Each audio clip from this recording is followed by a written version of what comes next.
all without an appointment. Walk in or limp in, either way you'll get the care you need whenever you need it. Visit us today at wakemed.org. North Carolina football is back. Join High School OT Saturday, August 8th for the 2026 High School OT Jamboree at First Horizon Stadium at WakeMed Soccer Park. Watch some of the state's top programs hit the field, including Wilson Hunt, Union Pines, J.H. Rose, Rollsville, Southeast Raleigh, Wake Forest, Cardinal Gibbons, Millbrook, Southern Durham, and Middle Creek. Gates open at 3 p.m., JV kicks off at 4, varsity action starts at 5. Get your tickets now at highschoolot.com. Wesley Financial Group is not a law firm, and Chuck McDowell, definitely not an attorney. This is Chuck. If someone talked you into buying something really silly and you want to get out of that silly little thing, my advice, get the facts. Call me and I'll send you our timeshare exit kit absolutely free. Inside, you'll learn how timeshare works and all your options for cancellation. Call Wesley now for your free exit information kit. 800-791-0000. That's 800-791-0000. I'm attorney Brian Ritchie. Workers' comp can be tricky, but my law firm will be on top of all the complicated paperwork and sneaky deadlines so that all of your I's are dotted and T's are crossed. If you've been hurt on the job, I'm on top of it. Contact us at ritchielaw.com. Broadcasting live from the Eagle Leasing Storage Studio. WCMC HD1 Holly Springs. 99.9 The Fan. The Canes light the lamp here. I'm WRAL meteorologist Elizabeth Gardner. Not a bad feeling afternoon for this time of year. A high of 87 with a nice drop in humidity and mostly sunny skies. A comfortable night tonight, mid-60s with low humidity. And tomorrow does warm up a bit. We'll see sunshine with a high of 90, but humidity still remains low. 3 o'clock check of your money. Dow Jones is up 604 points today to 52,198.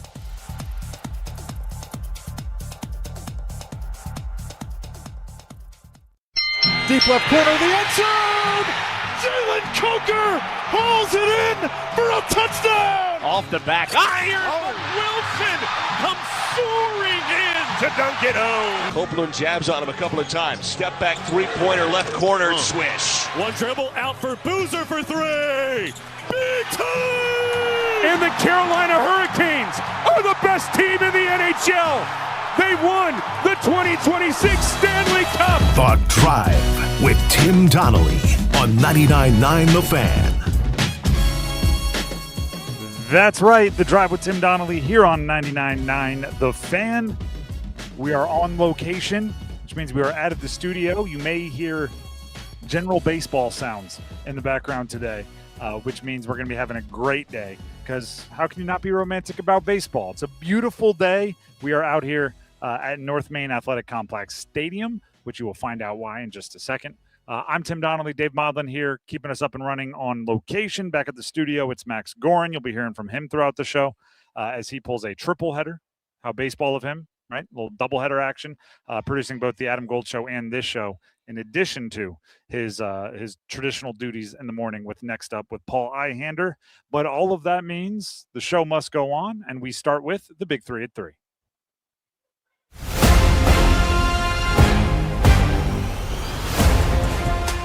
Number 1. Big Three at 3 presented by Maynard Service Company. Maynard Service Company actually advertising right here inside the ballpark as well. Heating, cooling, plumbing, electric. Check them out online at MaynorServices.com. That's MAYNOR Services.com. I mentioned we're on location.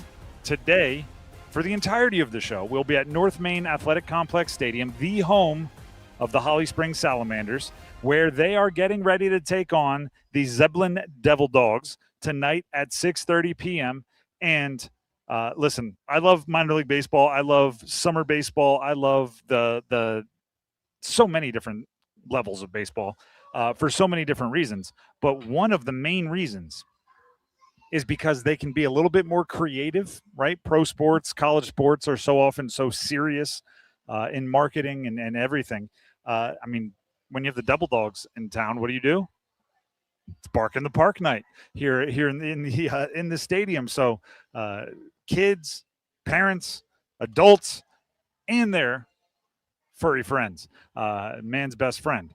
Dogs will be out here for the Salamanders versus Zeppelin Devil Dogs game later tonight. And another reason why I really like this level, right? And these are quite a few college players from around the country. They come out to the Coastal Plain League. They play all summer. They work on their game, but it's also a bit of an audition, right? Get more eyeballs on you, especially if you're from a smaller school. From a bigger school, maybe it's to play a different role or to showcase a different skill set. But if you look at the Coastal Plain League, which is what the Holly Springs Salamanders are a part of, if you look at the Coastal Plain League alumni, I'm not going to list them all, but Justin Verlander, Ryan Zimmerman, Kevin Youkilis, Mark Reynolds, Chris Taylor, who's a World Series champion with the Dodgers, all the way down to NFL Super Bowl champion and NC State former quarterback Russell Wilson. So many players that go on to become some big name. At one point, were riding the bus. They were, doing all the responsibilities that you have to do in the Coastal Plain League, just so they could continue their baseball dreams. And I like that, right? How can you not be romantic about baseball? It's what I say every time I go to a minor league game or a level like this, kind of a summer league game. It's, you might see someone before they become them. And if you listen to the show often enough, this is one of those stories where you're going like, oh, he's telling it again.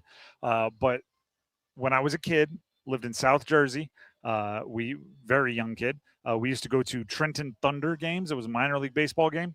And as you do when you're a kid, right, you pick your favorite players based on like what jersey number they wear, what their name is. And there was this shortstop for the Trenton Thunder who had a funny name to me. It was Nomar Garcia-Parra. And because of that, he became my favorite player on the Trenton Thunder. And, we'd get our Cracker Jacks and popcorn and we do the whole thing. We watch the game. And then Nomar Garcia-Parra went on to be one of the best shortstops of an era in major leagues. Power hitting, great defender. Career got cut short by injuries, but with the Red Sox, he's a multiple-time All-Star. And I loved, as he went on to bigger things, telling people, I knew him when. I saw him when. I rooted for him way before anybody else did. And there could be someone out here on this field today. When the Salamanders and the Devil Dogs get together, there might be a future Justin Verlander, a future Hall of Famer, future 3,000 strikeout guy. And you don't know it. You got to watch. You got to pick your favorites, and you got to track them. It's part of the really fun part of this level of baseball. And we'll be talking with people that know this level and can pass along more information throughout the show. But that's why we're here. We're just celebrating one of the cooler parts of sports. That is number one in the Big Three at 3. Let's get to number 2. Number 2.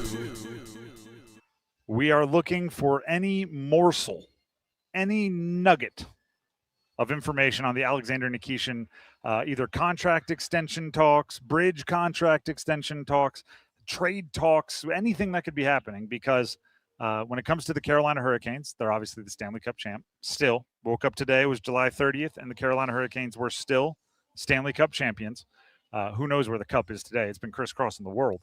But really the only thing we're still up in the air about for next season is Alexander Nikishin. So it became news today when Nikishin gave an interview to RG.org, which is a Russian publication. And some of the quotes, which obviously came through an interpreter, but some of the quotes are interesting. On contract talks, Nikishin said, "My agents handle that. I don't push the situation much. They take care of everything themselves. If something concrete comes up, they'll call me. Right now, there's nothing concrete about the contract." That's what he told, again, RG.org. He also reacted to trade rumors, right? Because I mentioned contract talks and trade talks for Alexander Nikishin. The trade talks, he said, I didn't really react to that. Or sorry, I flipped that. Let me be accurate. I really didn't react to that at all. Trade rumors are normal for us. Those two quotes I'm going to put together and react to them at the same time for this reason. I was a little worried about what the relationship between the team and Alexander Nikishin would become when his name has been included in trade talks.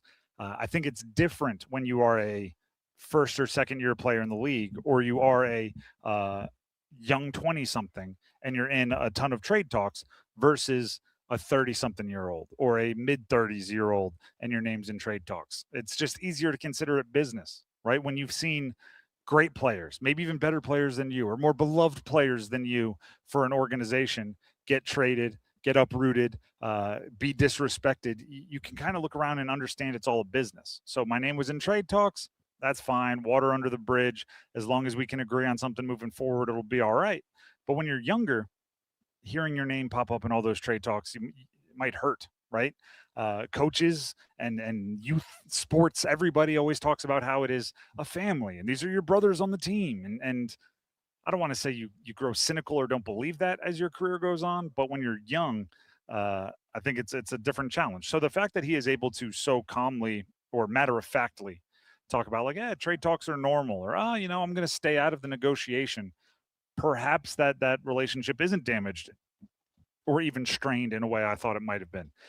Because if it's not, you can bring him back on that bridge deal, continue to play, and it's not an insult. There's no bad blood. Because if there's bad blood, it's more difficult to react to. That is number 2. Let's get to number 3.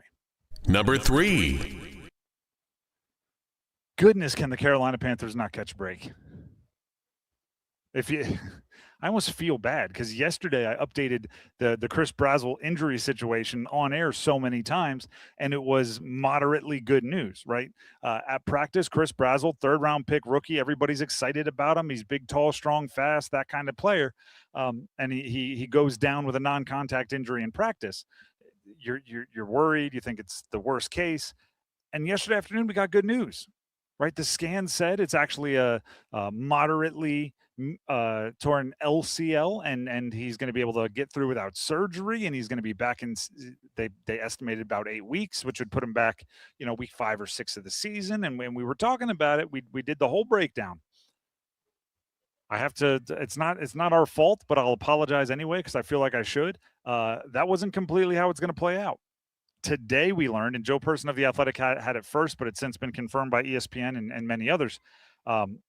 After a second opinion evaluation on his knee, Chris Brazzell is going to be out for this season, and the team, the doctors and Brazzell are all on the same page that he will have surgery to fix the knee injury that he suffered and is done for the year, which changes the entire complexity of the offense. And I know you might say a 3rd-round pick, how is he that important?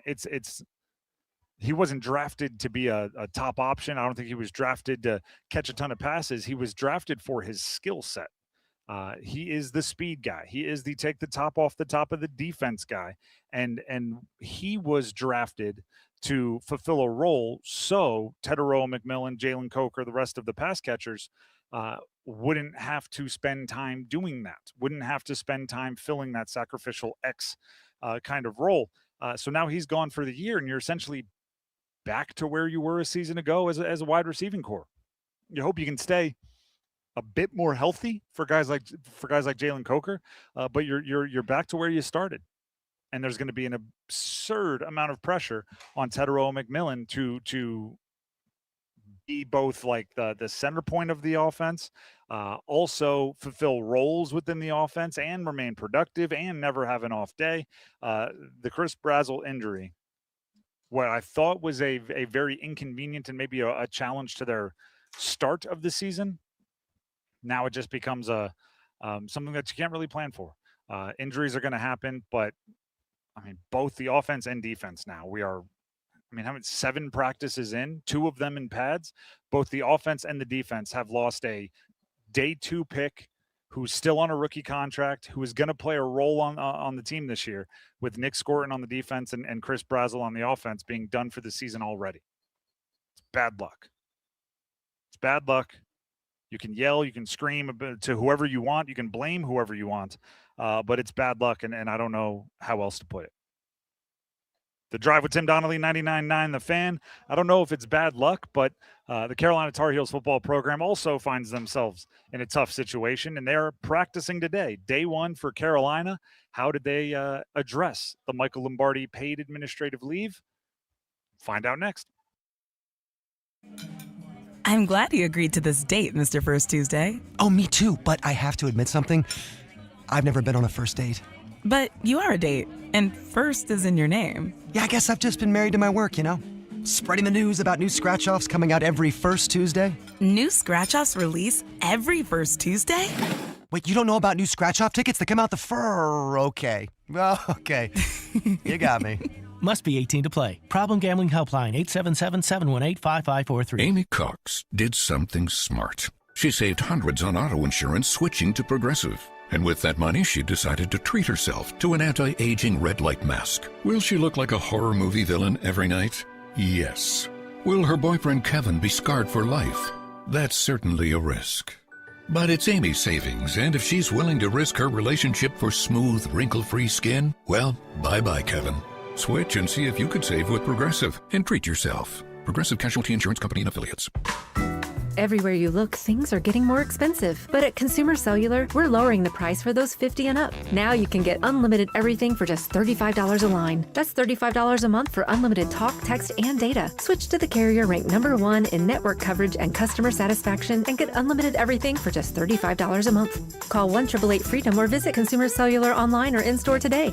Price includes $5 credit for auto pay and e-billing. Taxes and fees apply. Data speeds reduced after 35 gigabytes. Rankings done by 2025 ACSI survey. For 2 unforgettable nights, the legendary music of Pink Floyd comes to life like never before. The North Carolina Symphony joins forces with The Machine, America's #1 Pink Floyd tribute band, for an epic celebration of one of rock's greatest catalogs. Tickets on sale now. October 2nd and 3rd at 8 at the Martin Marietta Center at Memandi Concert Hall in Raleigh. Tickets online at ncsymphony.org.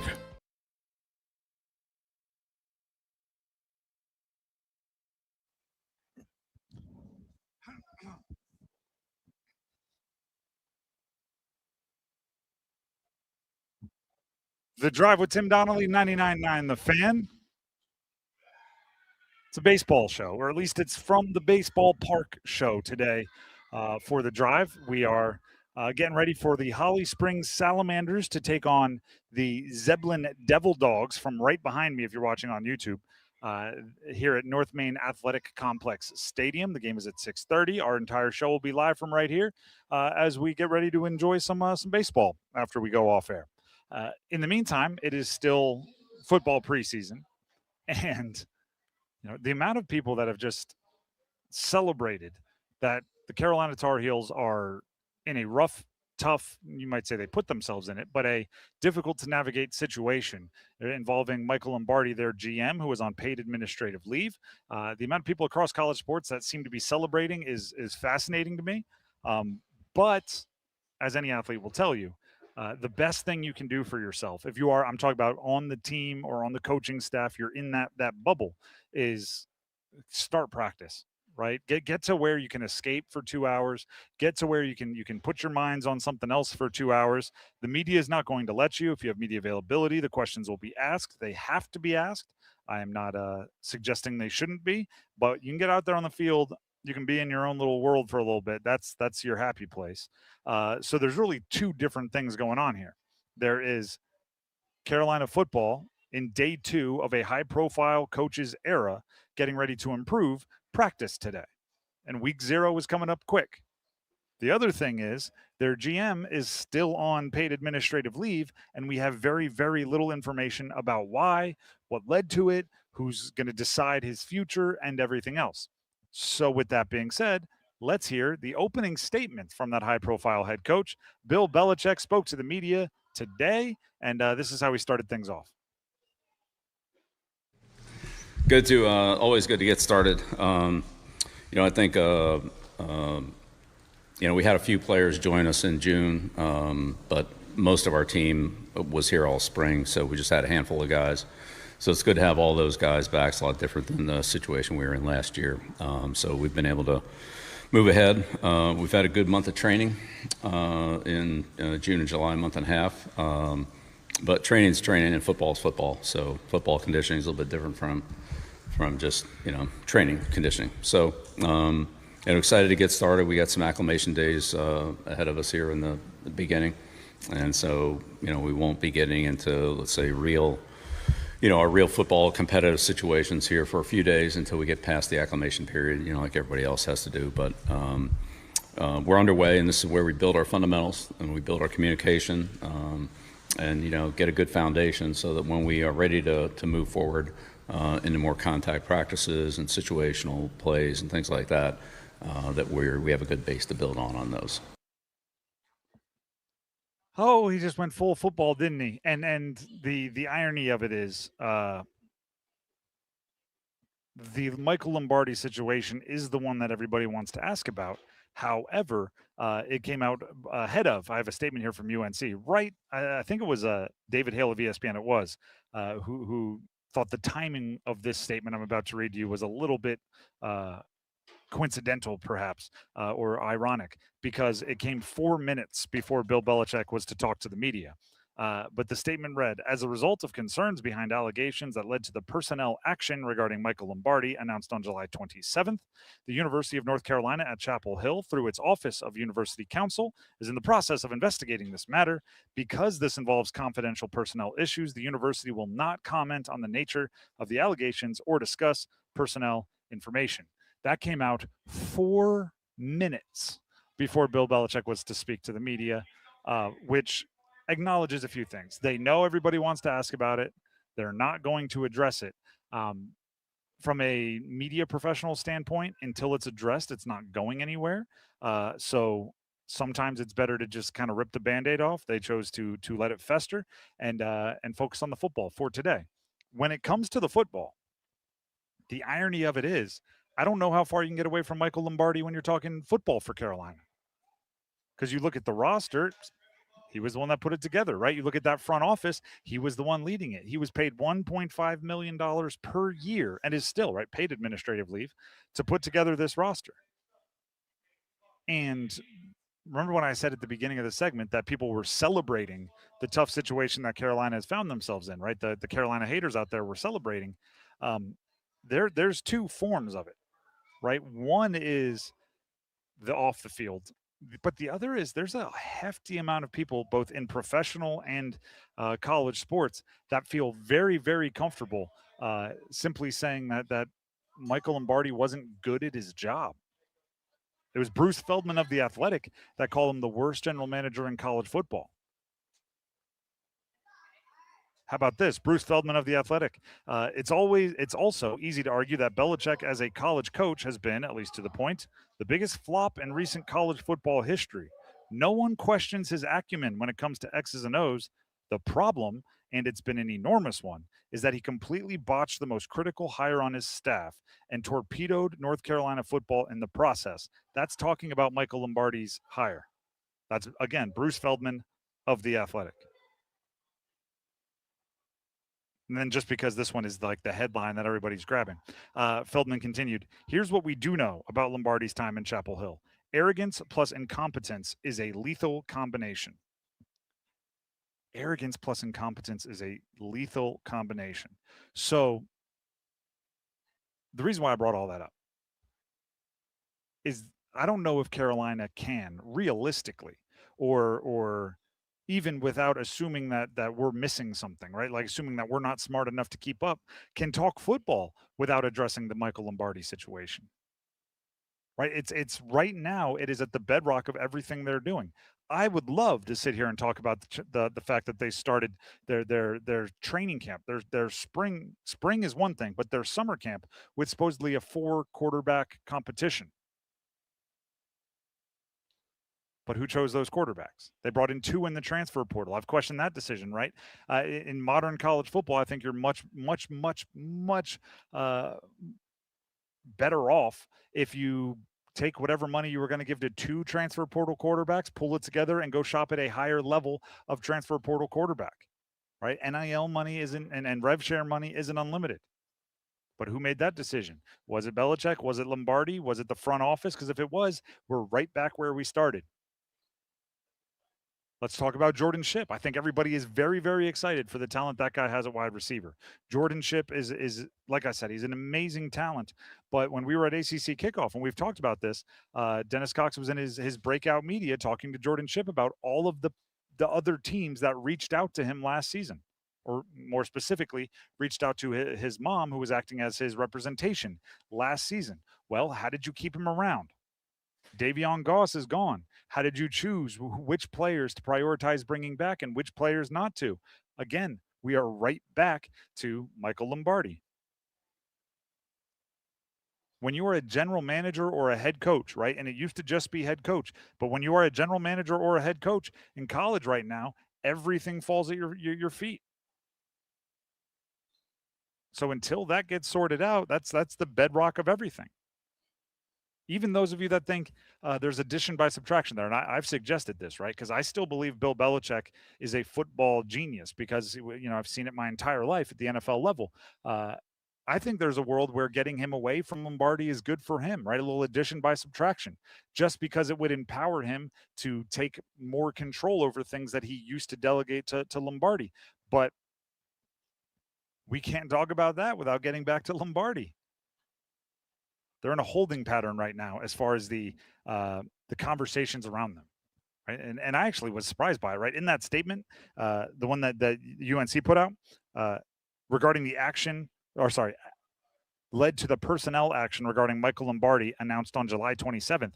My first reaction was like, there's no way that happened the 27th. It's the 30th. That happened 12 hours ago. But no, it happened the 27th. We are now days into this, and they're still conducting their investigation. And I get that there's some legal loopholes that you have to, or not loopholes, legal hoops that you have to jump through. But it is going to be the issue for Carolina until they rip that Band-Aid off, address it, take some serious action, remove him from the program, reinstate him, whatever they're going to do. It's going to be a distraction. Which brings me back to the refrain, the chorus for the Bill Belichick era at Carolina. The guy who made a brand off of removing distractions or making it so his team did not feel the impact of distractions throughout his time in New England. Can't avoid him in Carolina. He can't avoid them. The distractions are coming hot. They're coming heavy, and they definitely appear like they're impacting the program. The Drive with Tim Donnelly, 99.9 The Fan. That's all football talk. We're at a baseball stadium where the Holly Springs Salamanders and the Zeppelin Devil Dogs, that's Devil Dogs with a Z at the end, by the way. Probably, a little cool, right? Looks good in the logo, but also Zeppelin starts with a Z, beginning and ending. They're going to play at 6:30 p.m. right behind us here at North Main Athletic Complex Stadium. And we're going to be taking in the atmosphere. It's a Bark in the Park day. We're going to have dogs running around here. We're going to be taking in the atmosphere that only Coastal Plain League baseball can bring you throughout the show. That is why we're here. When we come back, we're going to be here for the Dean's List. We're going to pass some accolades, some praise onto the college sports world that we hold so near and dear. Stick around. Hey everyone, Dennis Cox here from my good friends over at Law Tigers. As a motorcycle rider, one thing you have to make sure that you have is insurance that is fully maxed out. Because if you're ever injured in an accident and the driver that is involved in the accident with you is either uninsured or underinsured, well, guess what? Your insurance policy then has to kick in to help cover any medical costs that you might have because, let's be honest, if you're injured in a motorcycle accident, make sure you go get medical attention right away. Don't wait. Don't let it linger. Make sure you get medical attention right away. And also make sure you get in touch with Law Tigers at 1-800-LAW-TIGERS if you're ever injured in an accident. Your case evaluation with Law Tigers, it is always free, and you don't pay a dime until your case settles. So give them a call, 1-800-LAW-TIGERS, or again, visit lawtigers.com if you're ever involved in a motorcycle accident. Law Tigers is a network of independent law firms who are members of the American Association of Motorcycle Injury Lawyers. Law Tigers is not a law firm. You hear that? That's the sound of Pepsi Zero Sugar. The better tasting, more refreshing Zero Sugar Cola. Listen to that endless pour. If it sounds this good, just imagine how it tastes. So good. Pepsi Zero Sugar. Let your taste decide. Stop by Refuel and get 25 cents off per gallon when you buy 2 20-ounce Pepsi Zero Sugars with Refuel Rewards. It's bow time. Ordering Bojangles Bow Bites is the easiest choice you'll make today.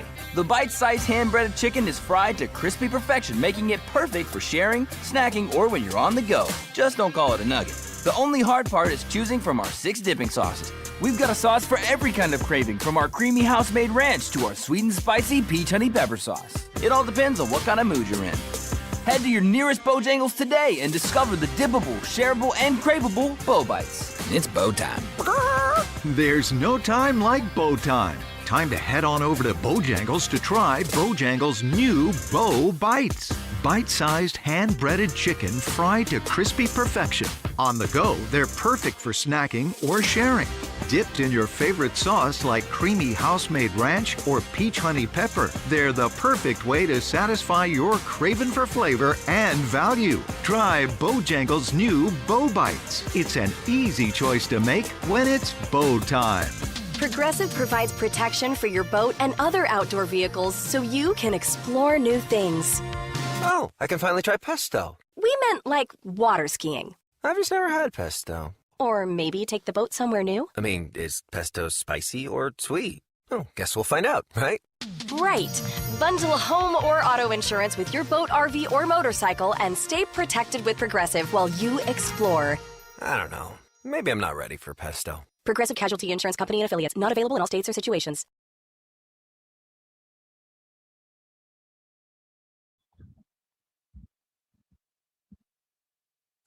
The Drive with Tim Donnelly on 99.9 The Fan,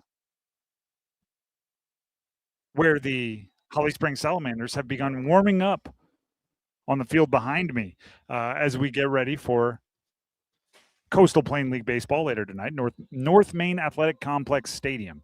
I'm going to be able to say that by the end of the show. I don't know why that's a tongue twister for me. But the Holly Springs Salamanders and Zeppelin Devil Dogs play at 6:30 p.m. We're going to be here for the entirety of our show, taking in the baseball atmosphere on a absolutely beautiful North Carolina afternoon. In the meantime, we're going to do the things that we have to do here on the show, like get into the Dean's List.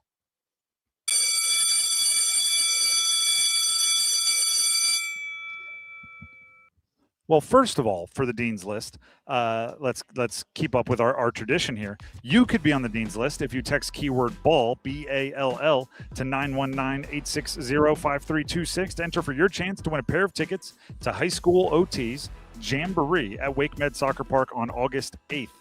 So a little over a week from now at Wake Med Soccer Park, there will be essentially preseason high school football.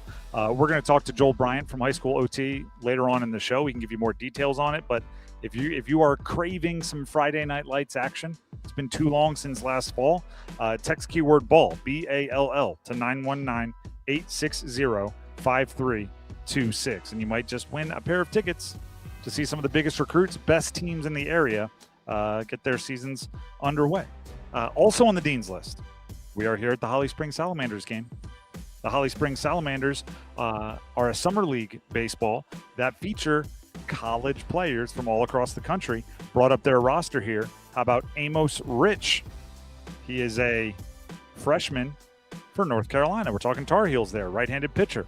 There's also Anthony Runfola, a graduate player, fifth-year player, catcher for Duke, is on the Holly Springs Salamanders. Boaz Harper from North Carolina A&T, a shortstop, is on the Holly Springs Salamanders. As we keep scrolling here, looking for other locals, Jake Kakovich perhaps, a right-hand pitcher for North Carolina, another freshman, 6'7", 225, is on the Holly Springs Salamanders. Seth Coxey from NCAA. I think there was one more from UNC Pembroke. There you go. Boone Herman, a third baseman, redshirt sophomore, is on the Holly Springs Salamanders. So shout out to all the local guys that are playing on the old Salamanders here, trying to get better and increase their exposure, their notoriety today and all summer, playing in the Coastal Plain League. I wish they had that for other sports, by the way.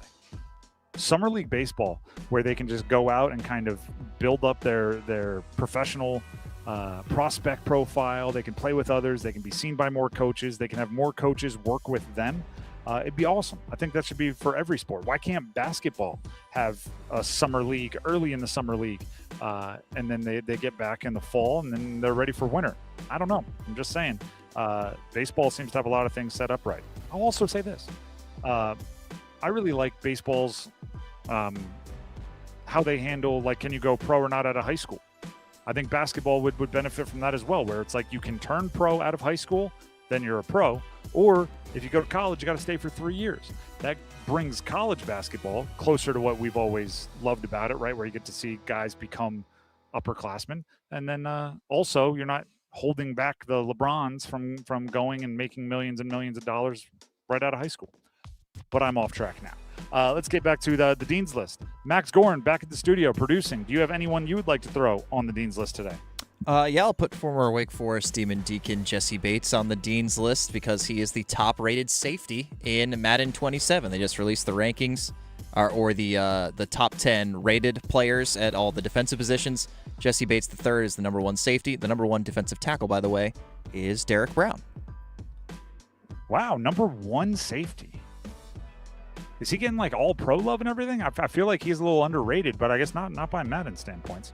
Same with Derek Brown. I feel like he's a little underrated, but I guess not by Madden standpoints. So congratulations to both of them. That's got to be pretty cool. I said that about Drake May the other day. I think that's something that you like when you're 12, you're really like, I'm going to be in the game. It's going to be awesome.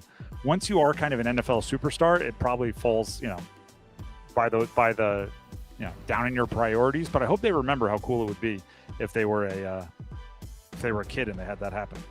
By the way, I don't know if you're going to see me. If you're watching on YouTube, I don't have like a weird fly tick. There are these bugs that are flying all over the place, and I'm just constantly like waving them away from my face. So we're out here at a baseball field.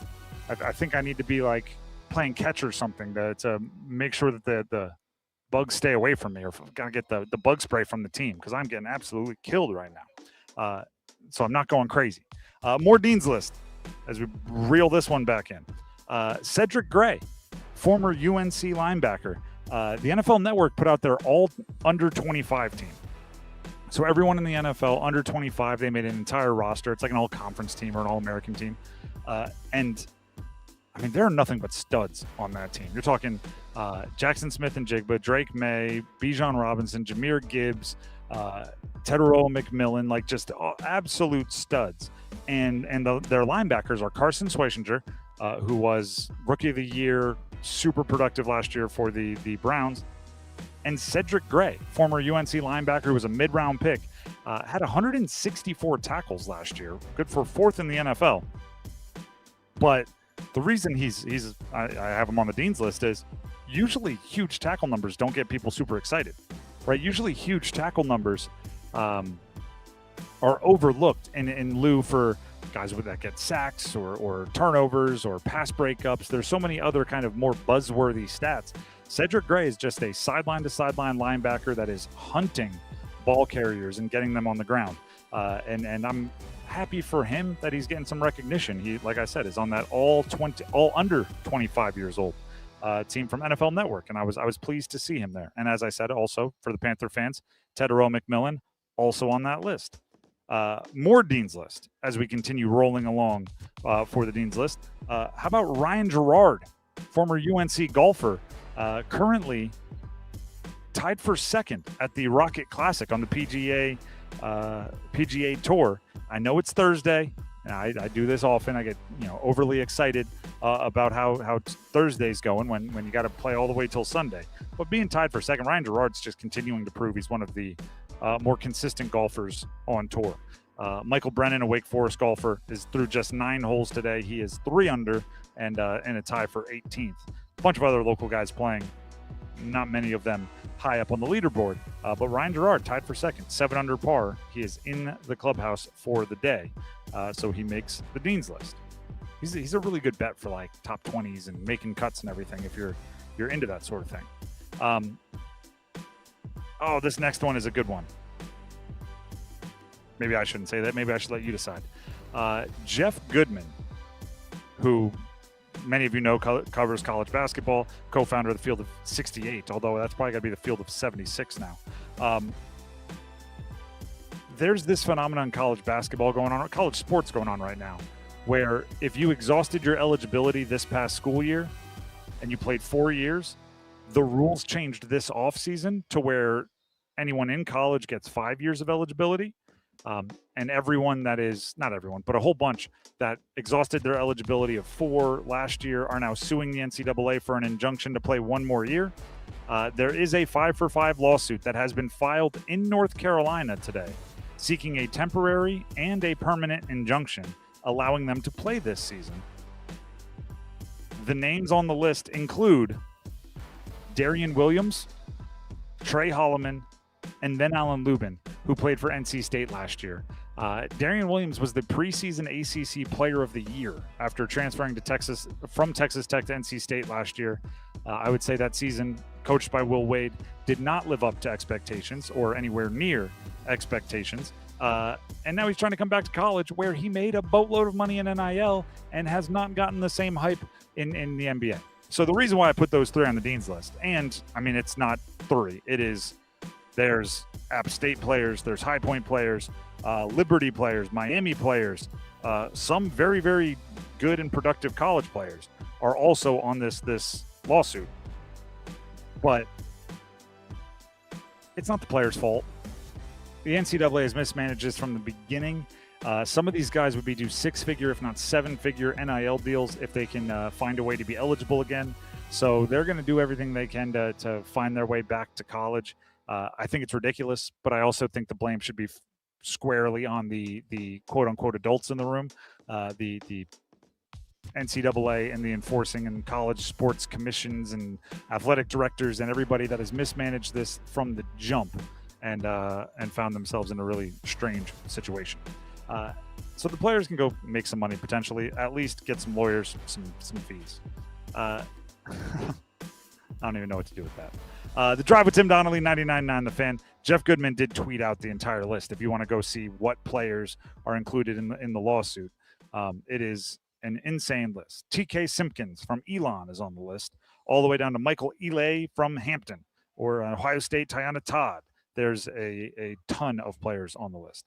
The Drive with Tim Donnelly, 99.9 The Fan. Again, we are at North Main Athletic Complex, the home of the Holly Springs Salamanders, and we are going to hear from the commissioner of the Coastal Plains League is going to sit down with us next. Chip Allen on the show right after this.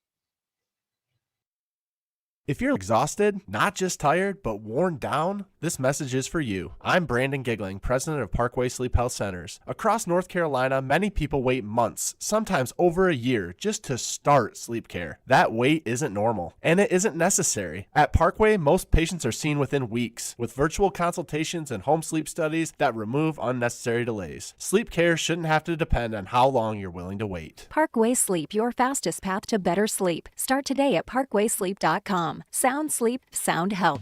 Hi friends, this is Mark Pons from Chapel Hill Tire. I get it. You don't wake up excited to schedule car maintenance. Between work, school, family activities, and everything else life throws your way, it can be tough to find the time.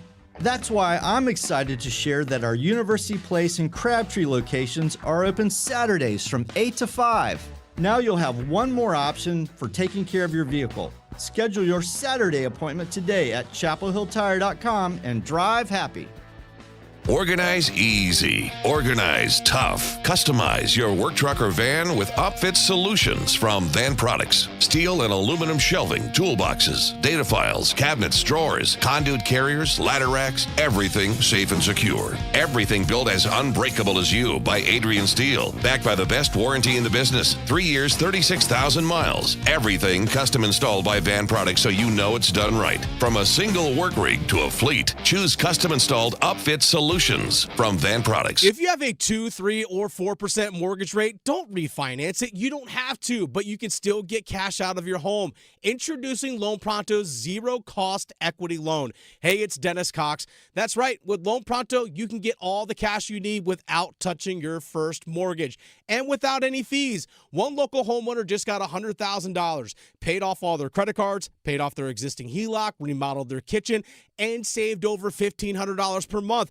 It gets better. There's no hard credit pull up front, usually no appraisal, no long drawn-out process, and listen, no closing costs. You may be able to even skip your next 2 house payments.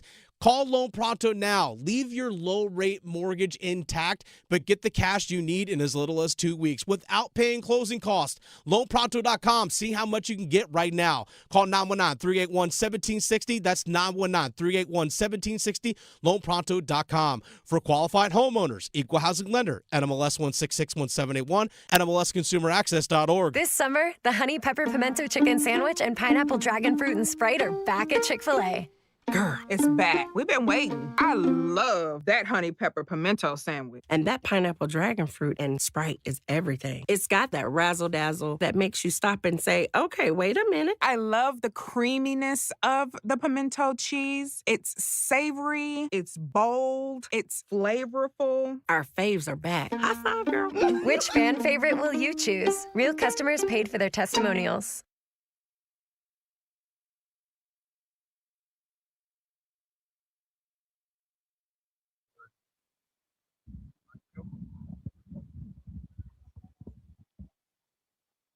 The Drive with Tim Donnelly, 99.9 The Fan. As I've said a bunch of times today, we are being romantic about baseball today because, you come out, it's a beautiful day. We have the Holly Springs Salamanders getting warm behind us here at North Main Athletic Complex Stadium. And it's just, it brings you back is what it does. I'm Tim Donnelly, and joining us here at North Main Athletic Complex Stadium is the commissioner of the Coastal Plain League. It is Chip Allen. Chip, first of all, thank you for stopping by. Well, thanks for having me. This is fantastic. Great day for baseball. Great day for baseball. Baseball is, I will say, I steal this from my high school football coach all the time. He used to walk outside, and no matter what the weather was, he would take a deep breath and he'd go, "It's Seahawk football weather." You do have to play baseball in just about everything, right? Because you got a lot of games you have to get in. But when you get a day like today, it just feels like this is what it's supposed to. You need like Field of Dreams playing in the background or something. Holly Springs Salamanders, Zeppelin Devil Dogs tonight, 6:30. You are the commissioner of the league. The Devil Dogs with the Z on the end. There was some branding going on here. How do you like the way that the Zeppelin whole program has developed? Yeah, I love the way the name came out because actually it's representative of the community too. So they had dungarees that were the Devil Dog dungarees that were started there back.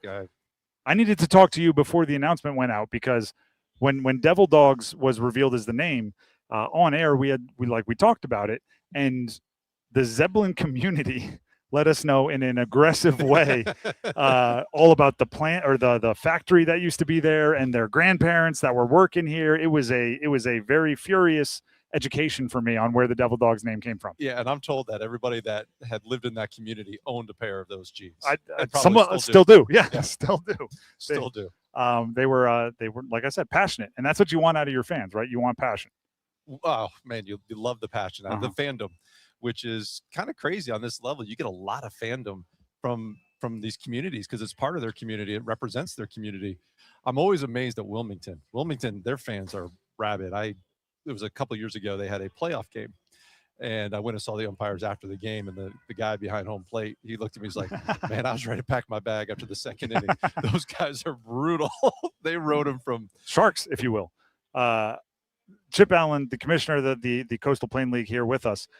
When you say at this level, I know you know it, I know it, but for those that are wondering, right, is this minor leagues? Is this college? Is it somewhere in between? How do you describe what level baseball this is? So it's college players, but playing with a wooden bat. So that's the difference. In college, you go play with a metal or a kind of hybrid bat. And here it's the wood. And it was actually established a long time ago that scouts wanted to see players with a wooden bat. Would they be able to make that jump from college to professional ball? And so that's why it was implemented. It is still really good for that because how are you going to perform? It's a different stick in your hand, and it does make a difference. It does not go as far. It's not as hard. So let me ask you this: how do these players get chosen? Are these the particular, like the players that have something to prove to the pros? Are these a certain level of prospect? We were just looking at the roster earlier. There's Carolina players, there's Duke players, there's also Mars Hill players, there's UNC Pembroke players. They're kind of all up and down the divisions. So it's a lot different now than it used to be. So you almost have a minor league system within college baseball now. So you can go from a JUCO or junior college to a Power 4 school within your time in those 4 years. Transfer portal. We know all about it. Right. You can get in there and you get it. So where we serve in this league is you can come in and get your stats up. And so you can go in the portal and you can say, well, look how I did this summer. Look at my how many pitches I got in or what I look like and the spin rotation and all those things. You get all that data because we track it with TrackMan, which is something like if you go out to a golf center, you'll see. But all baseball uses that, so we collect all this data on them, and so the scouts will look at that data, and we actually use another program called Synergy, and both of those are sold to Major League Baseball teams. And so all the stuff out here, every player that comes through here gets all their data tracked and given to the scouts. So let me make sure I just understood that, right? It used to be they would play here, and Major League Baseball teams wanted to see him with the wood bat, and then they want to see the stats and how maybe they competed against different competition. Now that is still happening. But also it's an opportunity to get your transfer portal prospects up. We, over the last few years, you would come out and you would, years ago, you would just see pro scouts. Mm-hmm. Now you see college scouts, you see college coaches, because everybody's shifting. And how do I rebuild my team from year to year is a real question that every program goes through. Whether you're on the top tier, where you're like, how do I fill in those spots, or at a tier where they're taken from you, right? Like, it all works. So in a weird way, like, you, as a college coach, you almost don't want, like, your secrets are never going to be secrets anymore. You got a player who you're like, oh, he didn't play much last year, but he's going to explode this year.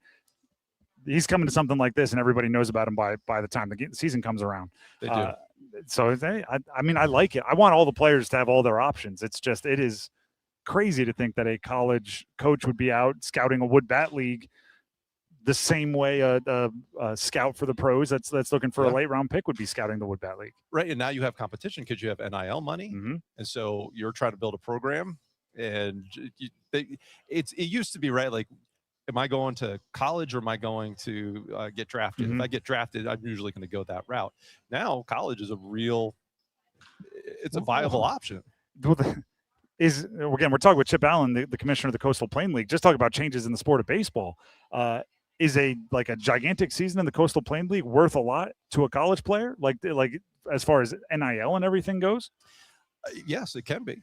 Right. Wow. Like, everybody has a different scenario. Mm-hmm. And like you talked about it too. Like, you have some state guys, some Chapel Hill guys, and they're out here, and it's probably because they didn't get a lot of innings in especially for season, the pitchers, right? So then you come out here, you get your innings, you get your work done. But everybody else, your stock can rise because you have a great season in batting or pitching or whatever it is you're fine-tuning your tools. Out here, it shows. You go, okay, you're ready. You got the work in, you got the numbers. It's almost like you're getting drafted to a higher league within college. Exactly. Or maybe getting the call up in the minors from single A to double A. The other thing I love about this level, and I love it about minor league baseball similarly, is saying, like, I saw them I saw them before they were them. Yep. And I was on your website, and I think I do this every year. But Verlander, Zimmerman have come through the Coastal Plain League. Russell Wilson, as a baseball player, came through the Coastal Plain League. Do you have some stories of the one I always go to, and I've told it on air already today, is the minor league team that we would go watch when we were a kid. Nomar Garciaparra was there. And as a kid, I just loved it because his name was Nomar, and that's a funny name to like a 5-year-old. And then he went on to be Nomar, and I was like, I knew him before any of you guys. Like, do you have any stories of players that you saw come through that went on to do something special? I mean, there's a lot of them, and there's such cool stories. And the Verlander one's kind of funny because Verlander was not very good when he was in this league, and that's the reality, right? Is like, he didn't. It's funny to say now because he's retiring as an all-time great, and he's celebrated. And we put our name on it because he's fantastic. Yeah. But like, if you looked at him when he was in the Coastal Plain League, part of his baseball journey was to get better, and he needed to have done that in these summer ball leagues. But he was not somebody you're like, oh yeah, he's going to be an all-time great. Because I'm sure they're both have happened, right? I'm sure there's the Verlanders that have come through where you're going, I didn't see it, but then there's also the ones that walk onto the field and you go, there's a future pro right there. Like Baum, who won the batting. The home run derby in the Major League All-Star game a few years ago, he won it in our league too. Oh, wow. So like you see some connections. Yeah, like that one like, tracks A to B. Right. You're like, oh yeah, okay. That we saw that coming. Yeah. Right.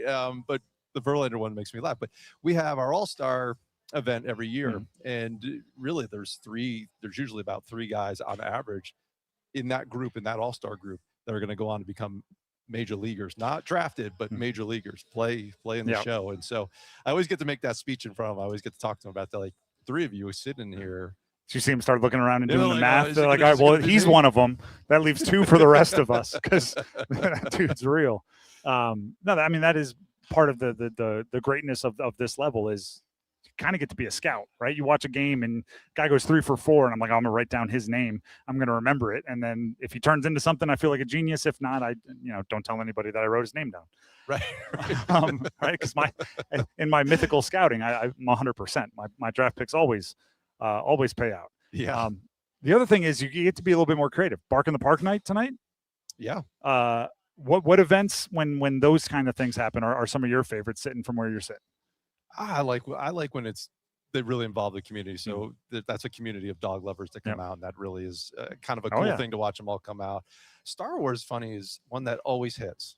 And if you have the right group, and it's different from area to area or team to team, but you will get people that come get dressed up like the Salamanders. They do really well for pirates and princesses, like phenomenally well. People come dressed up as pirates, and not just kids, right? Adults and the people are flocking around here. You're like, oh wow, are we at port?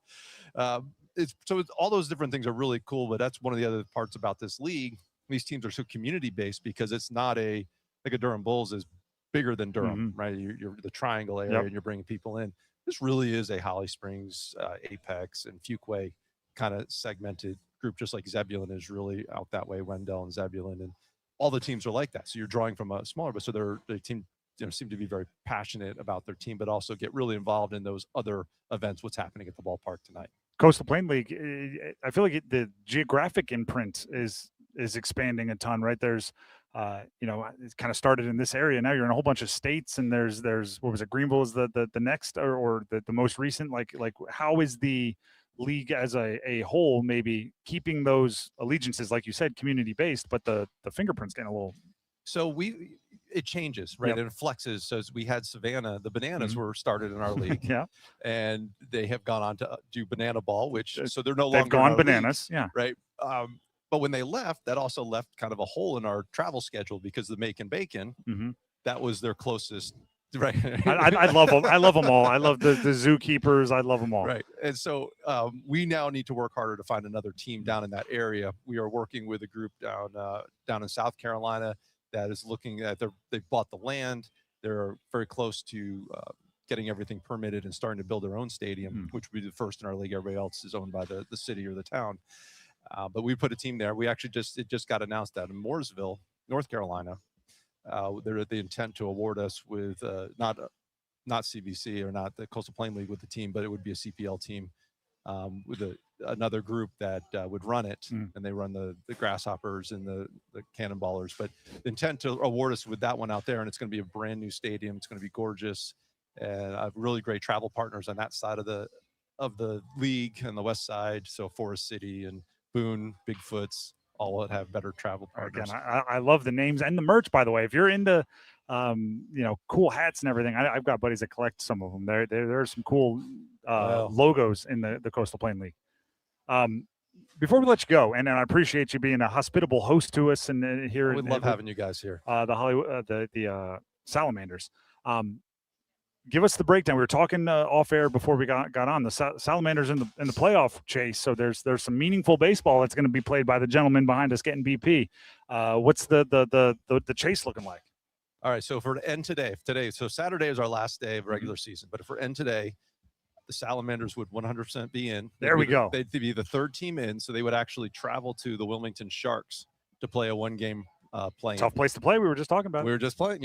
Tough. And then Morehead City, the Marlins, aka the Booty Divers, aka the Fish Tacos, aka a lot of talk about marketing and cool hats. They move merch across the country like for those 1 week rebrands pretty aggressively. Very aggressively. A lot of fun. But so they would be the number one seed, and so they get a box game, and then somebody would go play them.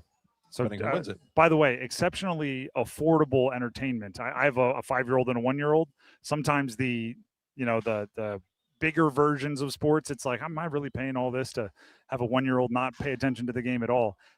Bringing them here, good shade, good. It's really fun when we come out. These ballparks are of a size where it just feels very personal. Yes. And you can get involved, and it's fun, and you feel safe, and it's community based, and that's what makes this kind of site run really well. So speaking of being a parent with children that are into sports, I do have to ask, and this will be the last one. From your vantage point, what is that Bananas rise like? It's knowing them, kind of like we were talking about, right? Like I saw Nomar before he was Nomar.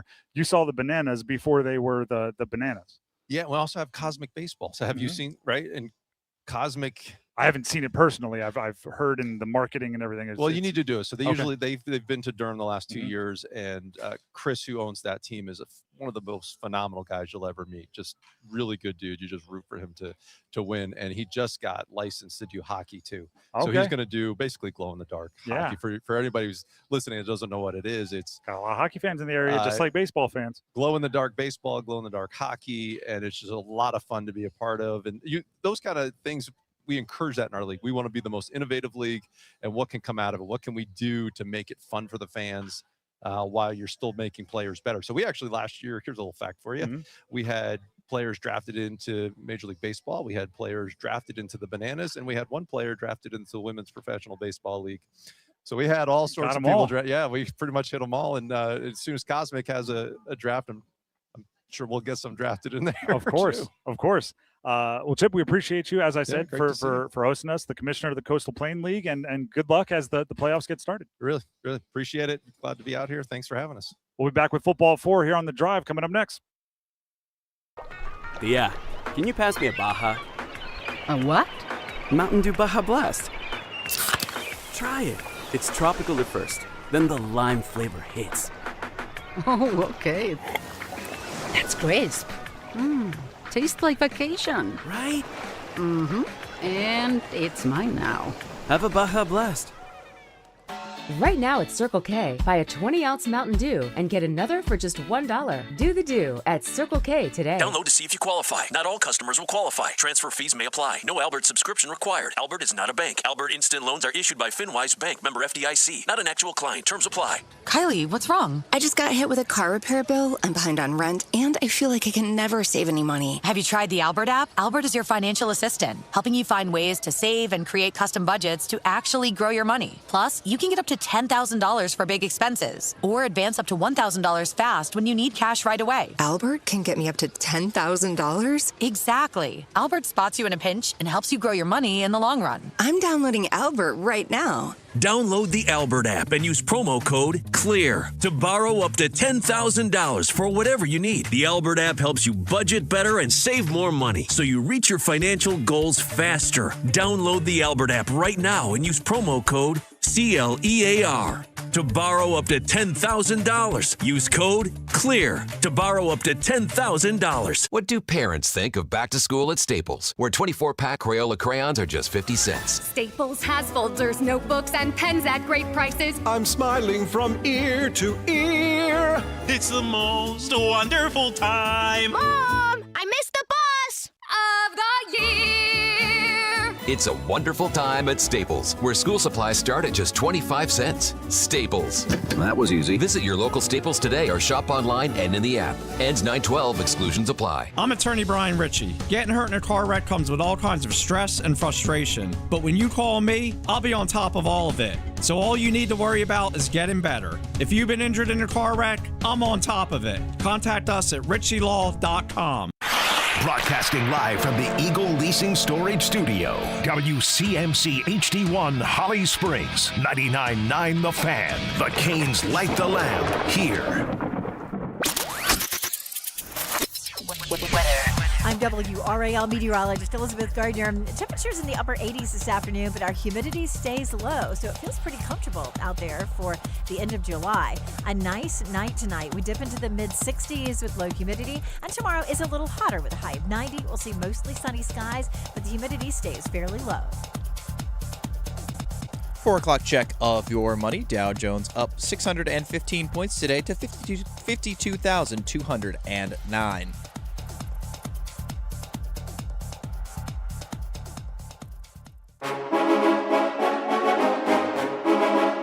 Let's move the chains. Time for Football at 4. Football at 4.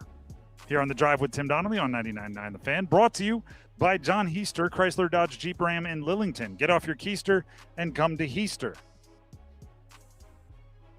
We are here, the home of the Holly Springs Salamanders, that is, Coastal Plain League Baseball. And not only are they starting to fire up the concession stand, which means I'm going to have to deal with the wafting smell of the buttered popcorn for the rest of the show, but also if you go right down right field, here at the ballpark in the foul ball territory, you'll see John Heister Chevrolet. So get off your keister, come to Heister in a few different ways here at the ballpark. We are talking football at 4, even though we're in a baseball park. It's still a football at 4. Yesterday, I floated this idea. Today, it is even more appropriate. We were talking about injuries. We were talking about players who were indispensable, right? Nick Scorton, I believe a commenter may have said during a feedback frenzy that he was one of the 4 most indispensable players, and they already lost him to an injury, to which I disagreed. However, one of my rules, and I do this to people, right? Maybe it's an annoying personality trait of mine. But one thing I always do is if someone references a list, I make them like double down. So if somebody comes up to me and says, you know, Dak Prescott's a top 5 quarterback in the NFL, I go, give me your top 5. Like, let's not have this be in an abstract, right? Give me your top 5.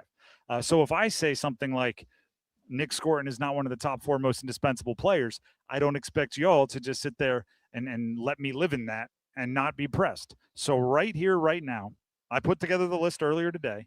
It is my top 10 most indispensable Panthers. I did remove Nick Scorton from the possibilities, and I did remove Chris Brazzell from the possibilities because they're both already done for the season. So not only are they not indispensable, they've been dispensed. It's kind of a bummer. It's a callous way to say it, but it's said. So we'll go 10 all the way up to 1. Number 10, I have Trayvon Merrick. The reason I have Merrick on this list, safety, is because his versatility is tough to replace. I think Lathan Ransom could do a solid job, a good impersonation, maybe a character, but he can't quite do everything that Merrick does as far as being that linebacker safety hybrid. So if they were to lose him, I think it would greatly hurt. Number 9, I'm cheating, and I'm saying either of the guards, Robert Hunt, Damian Lewis. They've both been in and out of the lineup a few times already here in training camp. I think you could lose one and maybe be okay-ish. 2 would obviously be a knockout blow and it would be much higher. So I'm putting either of them at number 9. Number 8, Mike Jackson, the corner. He's really good and really underrated. And what you need, this is an NFL known thing. This is a football known thing. But if you have a big name corner on one side of your defense, the other guy is going to get tested, right? So J.C. Horn is high paid. He's a Pro Bowler. He's top 100 player in the NFL lists. He's top 10 corner in the NFL lists. He's on all of those lists, which means Mike Jackson is going to get tested a lot. And if he gets hurt, right, he proved last year he's up to the test. If he gets hurt, that young player that would come in, whether it's the rookie, whether it's a second-year player, it would be a really tough spot for him. Number 7, I'm going Jalen Coker. I think Jalen Coker became significantly – I don't know if he's on this list if Chris Brazzell's there, but he bumps up. I'm a big fan of his. He has to keep defenses honest in a similar way to Mike Jackson, right? If they're going to put every safety help, they're going to put every bit of attention on Tetairoa McMillan, Jalen Coker has to gash them on the other side. Big plays, contested catches, the whole deal. Number 6, I put J.C. Horn, one of the best players on the team. The only reason I don't have him higher is because he has gotten hurt a good amount. So they've played without him a good amount over his career, and they should have a plan for it. If you are injury prone and you get hurt and your coaches are like, oh, no, we have no plan, that's a coach's decision, right? Like he's exceptional. You can't replace him 1-for-1 with anybody on the roster, but you should have a good idea of what you would do if he gets hurt, simply because you know it's possible.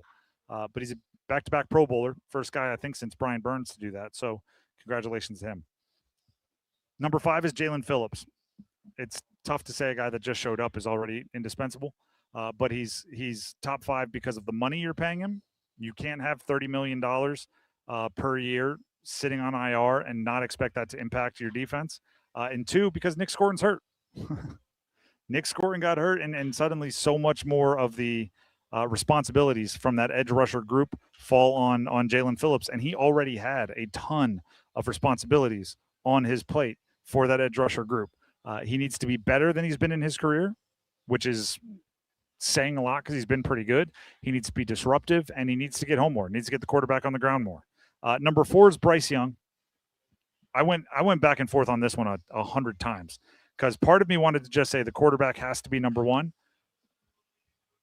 But I also don't want to disrespect Kenny Pickett. If you look at some of the career statistics, Bryce Young and Kenny Pickett, from a rate standpoint, an efficiency standpoint, you look at QBR, you look at passer rating, you look at the things that we use to judge quarterbacks as a whole. I mean, Kenny Pickett hasn't been that far off, and in some ways, maybe even a little bit better than Bryce. Again, statistically, that's not opinion, that's fact. So if Bryce Young goes down for a month, I think Kenny Pickett can get him to that. You know, if you would have gone 2-2 with Bryce, I'm not sure you don't go 2-2 with Kenny Pickett. So having a good backup significantly, even if you're a really, really good player, having a decent backup that you spend some money on helps, right? That makes it a less terrifying situation if the starter gets hurt. And don't forget, and we have the audio somewhere. We're not going to play it for you now. But at ACC kickoff, we talked with Pat Narduzzi, the head coach at Pitt, who was also Kenny Pickett's college coach. And he was very, very adamant that Kenny Pickett was not coming just to hold a clipboard and be a backup, that he's going to try to compete, whether the coaches think of that's his role or not. He's going to show up ready to compete. So Bryce Young, number 4. Number 3, Monroe Freeling. First-round pick. He's indispensable because of his athleticism. I think he can play right and left tackle, which I think is important, which means even if Taylor Moton comes back and he takes over right tackle and Rasheed Walker's playing well at left tackle, having Monroe Freeling as a depth piece there becomes so important, where you can slot in a first-round draft pick if either of those guys get hurt. I think his versatility, his athleticism, and his price being a first-round pick, not that $20, $25 million tackle, ends up being a really big, important deal. Number 2, Derek Brown. This I don't have to imagine. I'm not thinking. I'm not hypothesizing. This is real. 2 years ago, Derek Brown got hurt early, and goodness, did that defense suffer without him. They couldn't do anything. So you realize it's one of those you don't know what you got till it's gone things.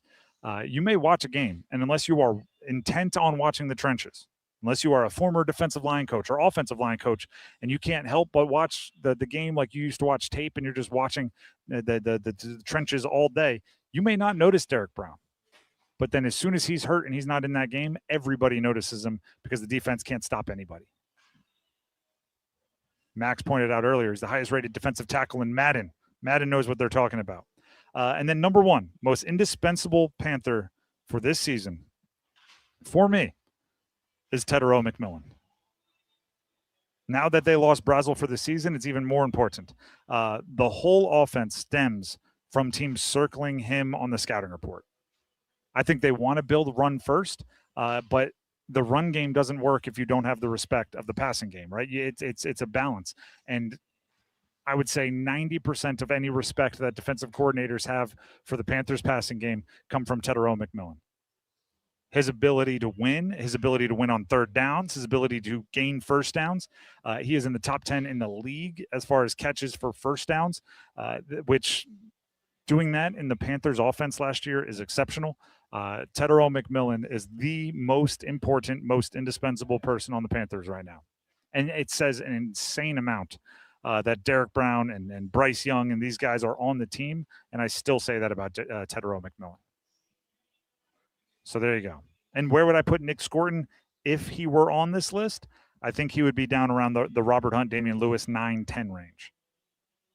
Probably above Trayvon Merrick. I think I'd put Nick Scorton number 10. So he's not in my top 4. And I doubled down on it right there.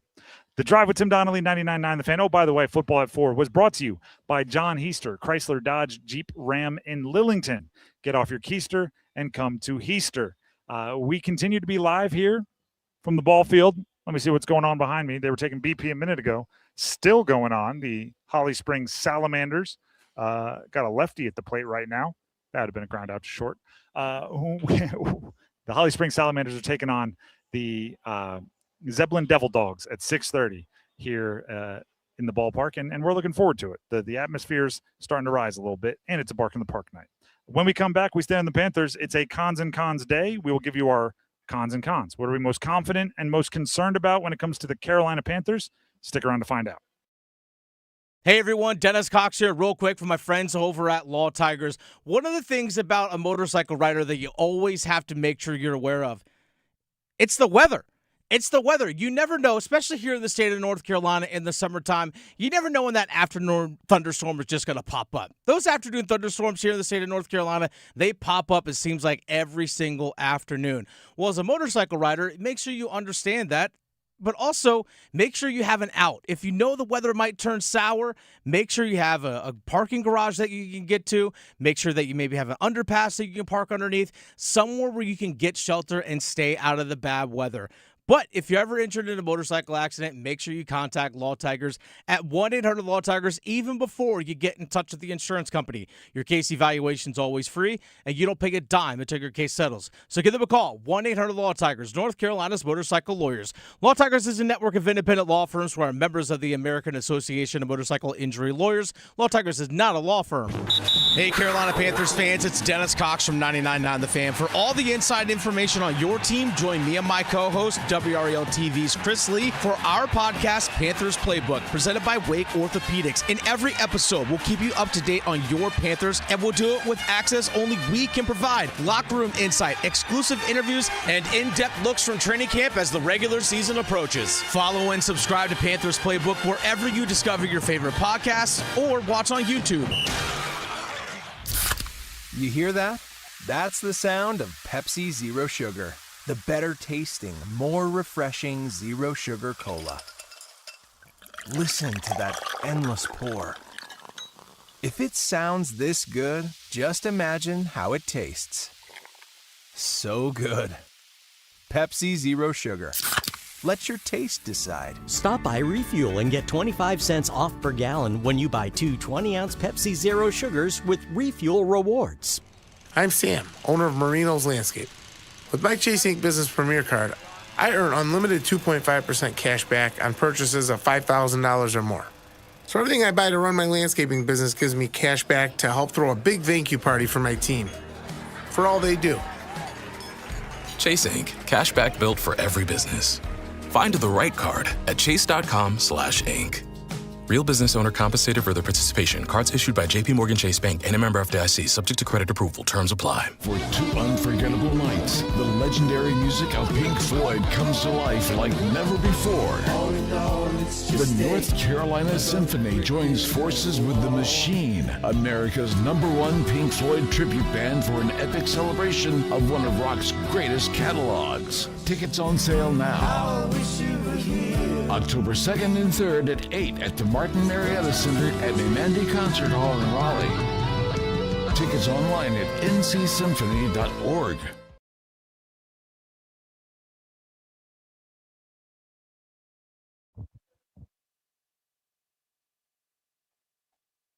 The Drive with Tim Donnelly here on 99.9 The Fan. Having some baseball conversations today. North Main Athletic Complex Stadium is the location for today's show, where the Holly Springs Salamanders and Zeppelin Devil Dogs are going to be battling it out on the diamond. That's the baseball diamond behind us at about 6:30. Also, I can update you on something I said earlier today. We were talking about where the Stanley Cup is, and I said, I don't know, it could be anywhere. It's been crisscrossing the country. Today is Jackson Blake's day with the Cup, and it is in Eden Prairie, Minnesota, I believe. Jason Blake, obviously his dad played 900-something games in the NHL. He's also there with the Cup. So the Blake name, probably a big deal for Jason Blake as well as Jackson Blake on the Cup, and they're celebrating with it today. The Drive with Tim Donnelly, 99.9 The Fan. Not only are we talking baseball today, it is also a Thursday, and that means it is Cons and Cons Day. So let's go ahead and fire up Cons and Cons. But to play great defense, you need one thing above all else. That starts with a W. Confidence. What are you most confident and what are you most concerned about when it comes to the Carolina Panthers? The game we play, you can put any team you want into it, but the rules are you're allowed to be confident in more than one thing. You're allowed to be concerned in more than one thing. But for this game, you have to pick just one. What are you most confident and what are you most concerned about today we're putting the Carolina Panthers in. They've been at camp for over a week now. They've had some injuries that they've had to deal with, and we're going to figure out what we're most confident and most concerned about when it comes to the Panthers. As always, when someone says I have good news and bad news, which do you want first? You always start with the bad news, so we'll start with our concerns, and I'll go to Max back at the studio. Max, what are you most concerned about when it comes to the Carolina Panthers?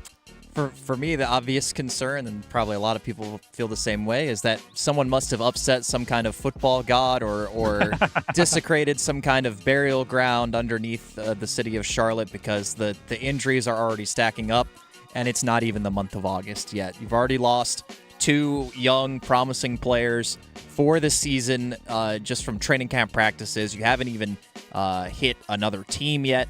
In the case of Nick Scorton, they probably only got an hour or 2 into the first practice before he was injured and done for this season. So just the concerning trend of injuries, you'd be lucky if there are no more. But the way that NFL football is, and the grind and the grueling physicality of it all, even just for training and practices, like it's going to continue to stack up at some point. So the number of injuries already kind of coming across the bow is my main concern. Yeah, I mean, you hit on it there, which is like, if this were it'd be one thing, right? Because I don't want to say I was dramatic. I think I was realistic about the Nick Scorton injury and how much it was going to impact the Panthers and how brutal it is that it happened so early, and it's all of these things, and he was such a big plan of the defense. And there were a few people that were like, oh goodness, if one injury ruins your whole season, that can't happen. That's embarrassing. And I was going like, listen, it's football, right? The injury happened the first an hour and a half. They have an entire season to go of one of the more physical games we have in our society. There will be more injuries. And now, did I think it was going to be like Chris Brazzell out for the year a week later? No, but there will be more injuries from now on. So every injury, it just hacks away at your depth. It makes it closer and closer to like starting a guy fresh off the street. They're not the only team that's going to be dealing with them. Other teams will have injuries as well. But they're not maybe as well placed, if that makes any sense. Like there's certain areas where you just can't afford an injury, and Panthers kind of hit on a couple of them early. My concern, I almost went straight to confidence. That would have been unfair. My concern is what it will be for most of the year until proven otherwise. It's Bryce Young, and the Chris Brazzell injury adds up into it, right? There are, and I've said this a bunch of times, there are 2 types of quarterbacks for me: inevitable and situational. Bryce is firmly, even if you are the biggest Bryce lover in the world, he's situational. And what that means is there are certain things he needs around him to be successful. He needs time in the pocket. he's actually pretty mobile, and maybe time in the pocket isn't one of those things, but he needs wide receivers that get open quickly. He needs reads that decide themselves early. He needs a great play caller. He needs a run game. And he needs all these things.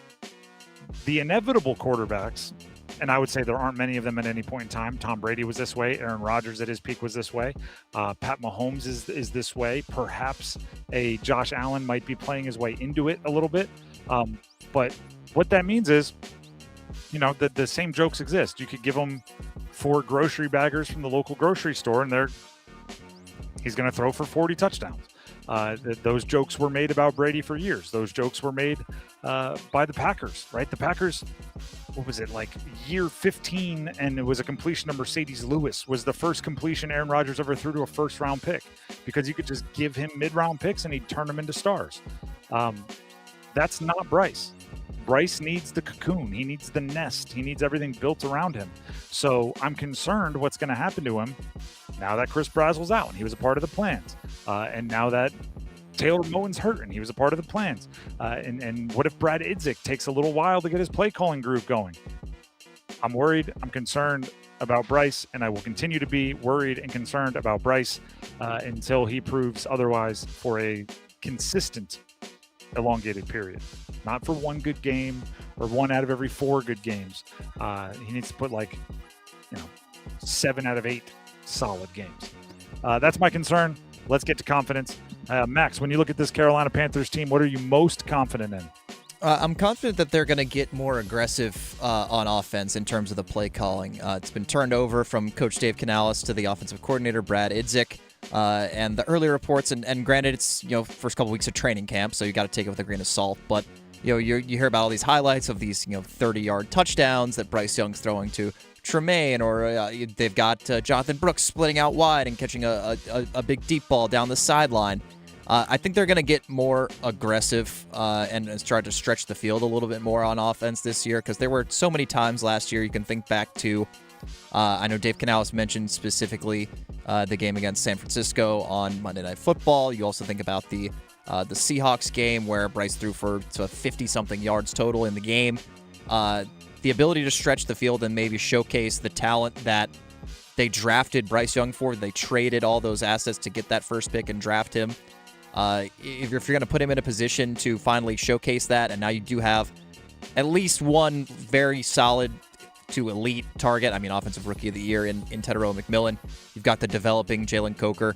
I think they're going to have opportunities to maybe go for some more deep balls, stretch the field, and not be as one-dimensional and predictable on the offense. So I'm confident that they're going to get more aggressive on that side of the ball. I'm hopeful they get more aggressive on that side of the ball. And more importantly, I'm hopeful that they continue to be. Because Brad Idzik's in a unique situation. Being the play caller for an offensive-minded head coach that was just the play caller, I'm wondering what's going to happen the first time they have an off game. And it's going to happen. The first time he calls aggressive downfield plays and it leads to a quick 3 and out, and now the defense is tired and back out there. It's one thing, like kind of the Mike Tyson quote, everybody has a plan until they get punched in the mouth. I think every play caller thinks they're going to be aggressive and challenge downfield and make safeties make plays until that happens like 2 drives in a row and you aren't successful. And then all of a sudden you're like, you know what? Let's run the ball. Let's get some stop routes going. Let's do all the conservative things that we get criticized for doing because, your job's on the line and your boss is over there going like, what's going on, man? We need more than that. Your defensive coordinator's complaining and your defensive line is tired. I think it's still the right thing to do, by the way. I think you still have to be aggressive. You still have to go downfield. But when you're not the head coach, I think it's more difficult to do that. Head coach, like when Kyle Shanahan or Sean McVay are aggressive downfield and it doesn't work, nobody's going to say anything to them. They're not going to get cautious because it's their show. Brad Idzik is going to have to be as aggressive without the power that those guys have, and we'll see how it goes. I hope you're right, though. I hope we can bank on that and we can be confident in it. My confidence is the corners, Mike Jackson and J.C. Horn. As part of my exercise from earlier today of who's the most indispensable, the most irreplaceable Panthers, I watched a lot. I went back and rewatched a lot of the Mike Jackson clips from last year. He's a really good player. And we know J.C. Horn is a really good player. He's one of the best corners in the league. And on top of that, the corner market continues to go up and up and up and up. So J.C. Horn's contract is looking better and better and better, even though when he signed it, he was the highest paid defensive back in NFL history. Didn't last long till, Stingley overtook him. But with Ward's contract and a few others, they need to get some value out of that corner spot. It's no longer just, a great player paid greatly. It's a great player that might be able to overextend his contract and bring some value back. So I'm confident in the corners. I hope that, speaking of, let's connect the two.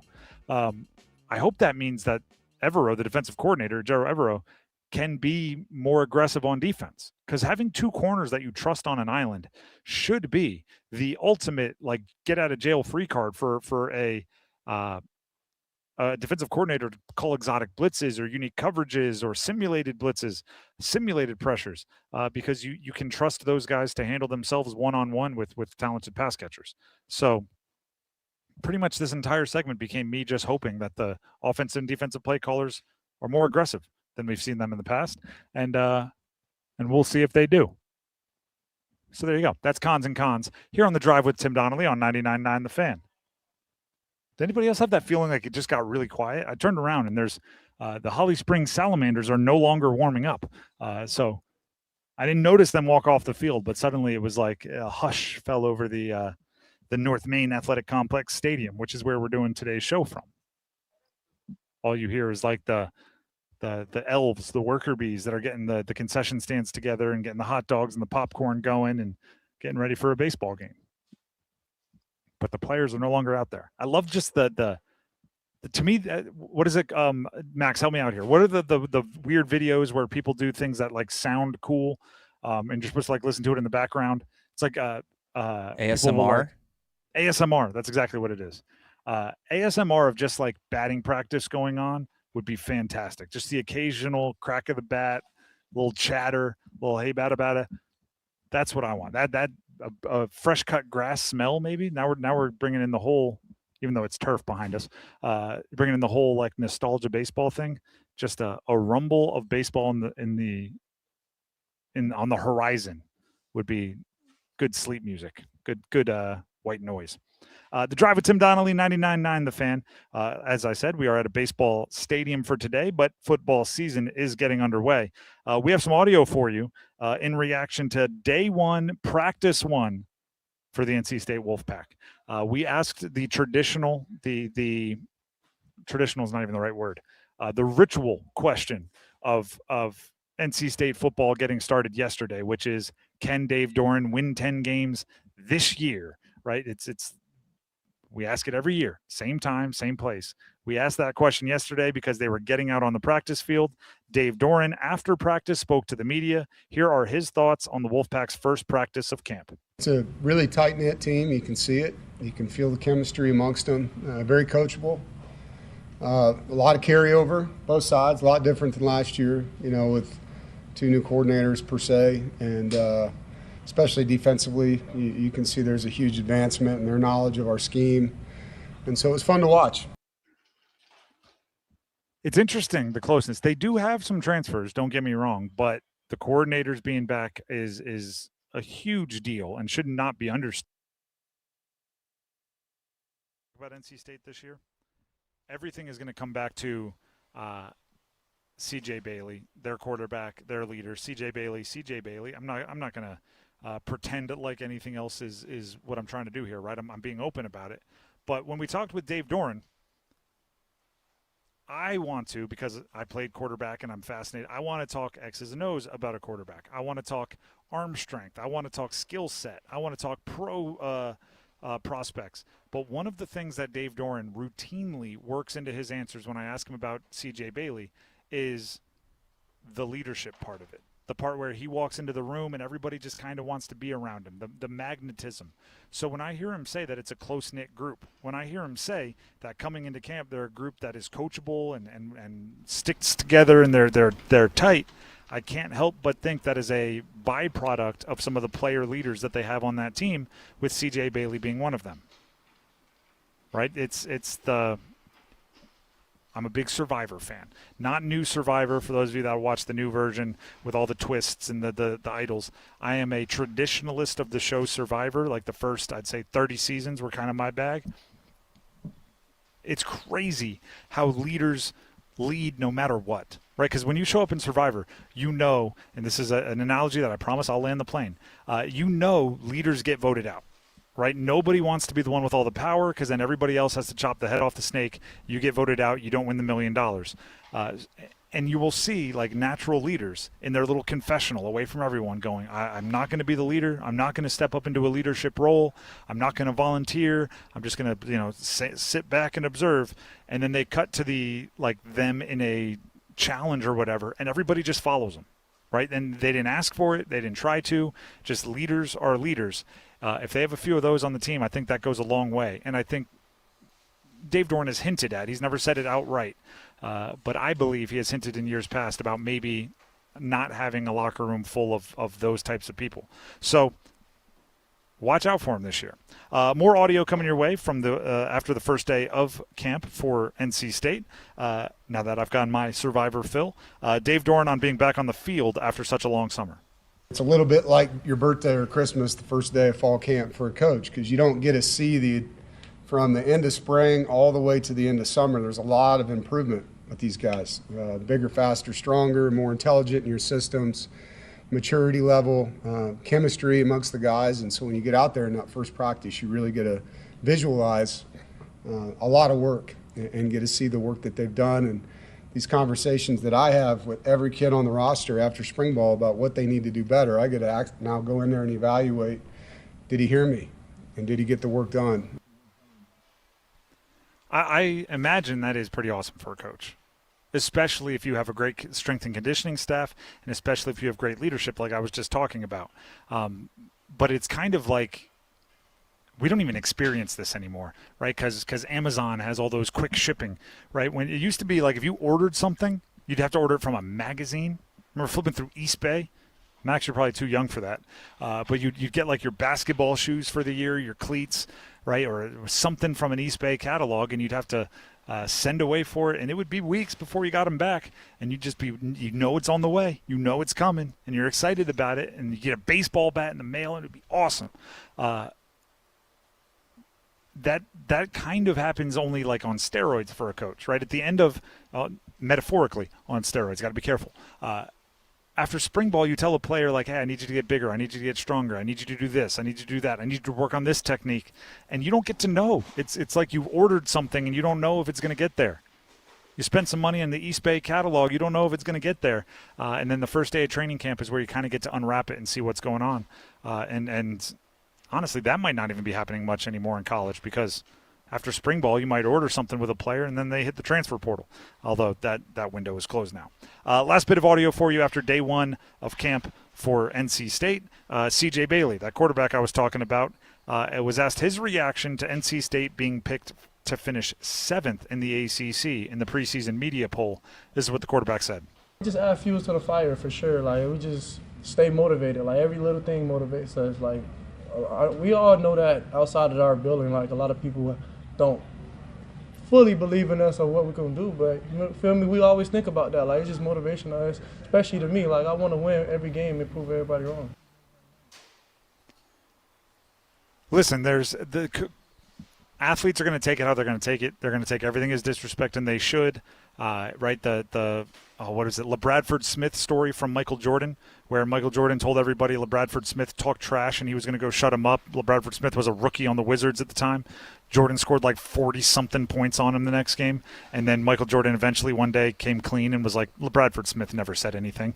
I just needed to create a situation for me to get excited to play the Wizards.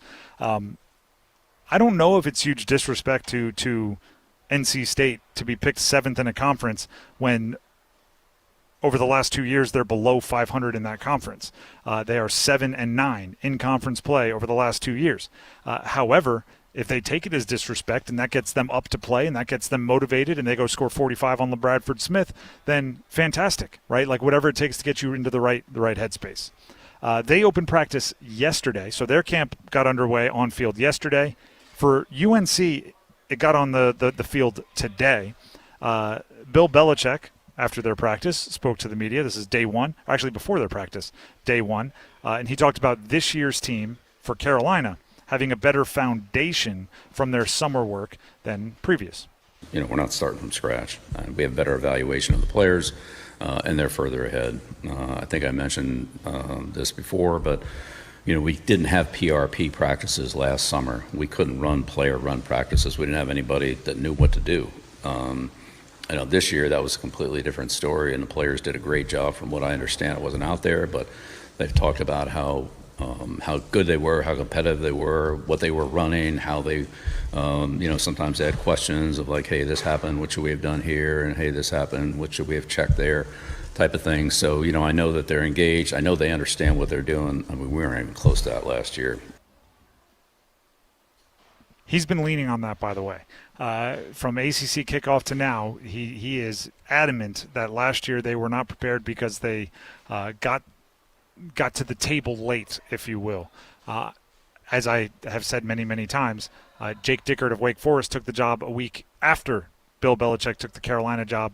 They won 9 games last year, played in the same conference. So the late, the new, obviously that's all in the past, but he better perform because there's no excuse this year about showing up late. I also want to bring this up. I was having this thought, okay? Because I'm looking for reasons. Carolina, the biggest question this year will be about Michael Lombardi, and they got to figure that out. But the biggest question as far as football goes is, did Bill Belichick learn from year one, and did he fix the right things, right? He changed his special teams coordinator. He changed his offensive coordinator. They obviously brought in different players. They're running things differently. Did he fix the right things, or are we due for just a different, like a coat of paint on this same 4-8 team that they had a season ago? And I, as I was thinking that, Ryan Paganetti, for those of you that don't know Ryan Paganetti, he's a really interesting brand new entrant into the football sports media world. He was essentially the game management person for the Eagles and a few teams in the NFL. So he was the one running the analytics, telling the coaches to go for it on fourth down, when they should punt, when they should kick, all of that. And he has since joined the media world, and he's passing along some of the info. I think Bill Belichick might miss Ernie Adams way more than anyone's given him credit for. So Ernie Adams, for those of you that don't know, is like the man behind the curtain. He's like the Oz for Belichick. They played high school football together, and they worked together forever. He's like a mythical creature in sports. Julian Edelman has told some stories about him and done some interviews with him, but we still don't really know. Reportedly, he had an office in the Patriots facility for the entirety run of Belichick, but he wouldn't meet with anyone but Belichick. Some people think he was in the stadium on game day, and he had a walkie-talkie line that went straight to Belichick's headset, but no one else got it. And he was basically just giving scouting reports and analytics information. Again, a lot of that is myth. I don't know what's true and what's not. But Ryan Paganetti put together a list, and the list is fascinating. From 2012 to 2019, Belichick and Brady were together in New England. And what this person looked at was simply how many times on first down a team ran the ball, so not a pass, ran the ball with 3 minutes and 30 seconds to 1 minute and 40 seconds to go in the first half. So this is real nerdy stuff, okay? What percentage of the time did you run the ball from 3.5 minutes left to 1:40 left in the first half? And New England ran the ball on those plays, first down, over 68% of the time. Nobody else in the NFL was anywhere near that. Not even close. Only one team is above 50% during that time. New England was at 68%. Now, analytically, what we have since learned is you have to run the ball in those situations. You run the ball because getting down under 1:40 essentially guarantees that the team you're facing will not have a realistic chance to score when your drive is over. But everybody else was still thinking they were in go, go, go mode. So New England had a literal analytic strategy advantage in just one specific way over everyone in the NFL over a 7-year period. I'm thinking everybody's caught up now. I'm thinking Ernie Adams had or Belichick or whoever was in their analytics department had some real advantages over everybody else because we weren't in our Moneyball era in sports now. And now everybody knows to run the ball in those situations. It's actually very similar to Moneyball, kind of this idea I have, where Oakland developed all of these theories that worked for them, but it fell apart as soon as the teams with money started using those same theories. Little things like that. If you have that advantage and nobody knows, and you have 12 of those where you have the analytics advantage, that could be the Patriots dynasty.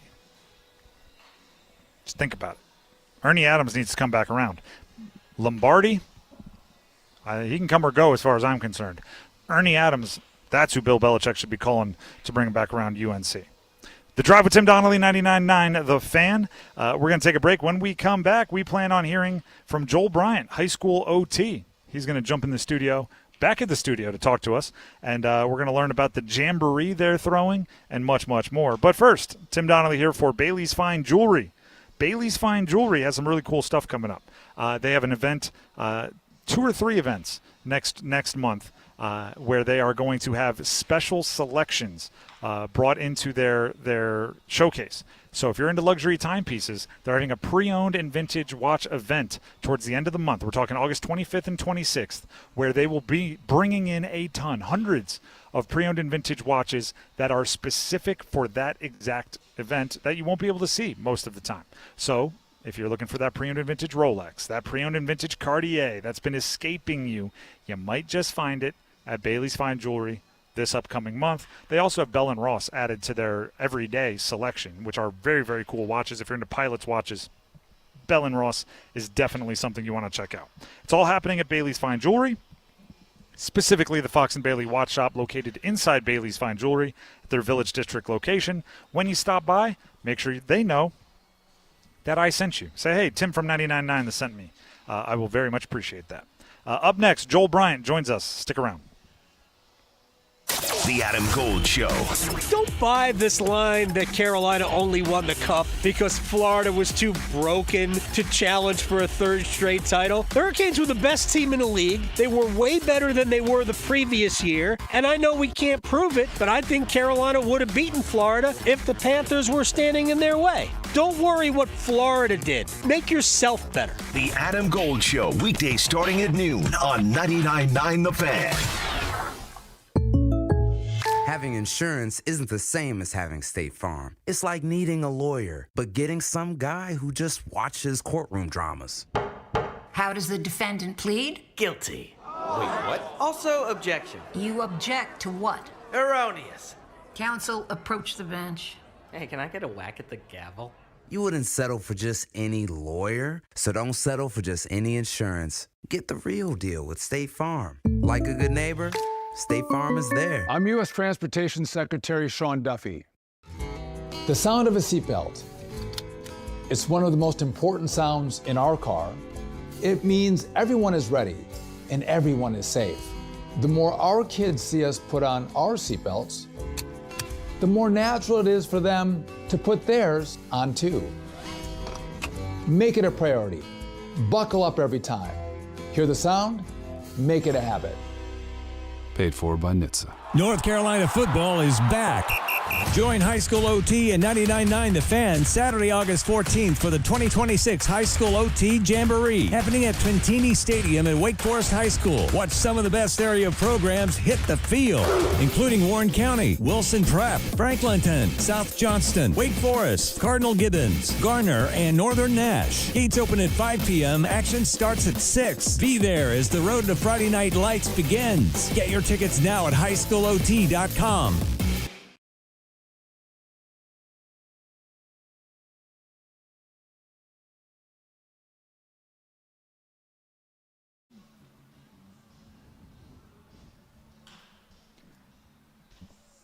The Drive with Tim Donnelly, 99.9 The Fan.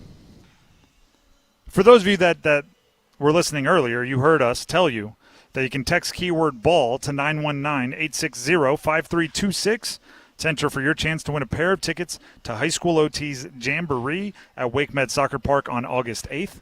And I said we're going to get more details from Joel Bryant of High School OT on what that Jamboree is. So it's time to make good on that promise. Joel Bryant, High School OT, stepping into the studio, back at the studio, while we are out here at the home of the Holly Springs Salamanders for some baseball. Joel, first of all, what is a Jamboree? Let's start with the very basics here. When we are giving away tickets to the High School OT Jamboree, what are we giving away tickets to? So it's basically football scrimmages. We get a bunch of teams together. They all come and bring their players, wear their uniforms, and they scrimmage each other. We try to make it as game-like as possible to help teams get ready for the season. And we have a lot of good teams coming to it, so it's kind of a good appetizer for high school football season. You have some good teams coming. Let us know. What are the matchups? All right. So we just released our top 25 poll for the preseason, and we have a lot of top 25 teams in this Jamboree. Notably, Rollsville is playing J.H. Rose in the 6 o'clock game. Southeast Raleigh, Wake Forest, that's a top 25 matchup at 7 o'clock.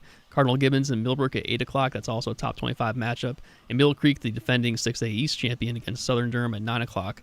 That's also Southern Durham is in the top 25. And then the first game is 5 o'clock. That's Hunt and Union Pines. Hunt was also in the state championship game last year. They were the 5A runner-up. So we have some pretty good contenders in all 5 games from 5 o'clock on through 9 o'clock.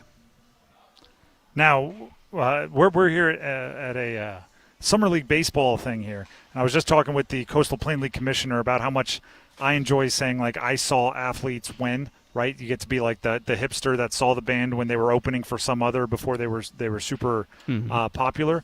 What players, maybe at a jamboree, maybe the one we're talking about at Wake Med Soccer Park, are we going to be saying, like, hey, I saw them win when they're playing at the college level next year or 2 years from now, making some headlines?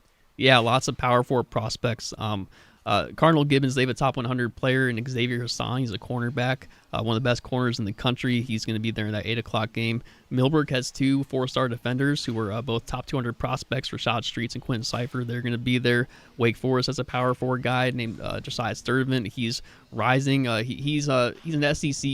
He's getting SEC offers, but he's committed to Rutgers right now, so we'll see what he does. There's a lot of these guys. Marquise Bryant, the safety at Rollsville, he's a Kentucky commit.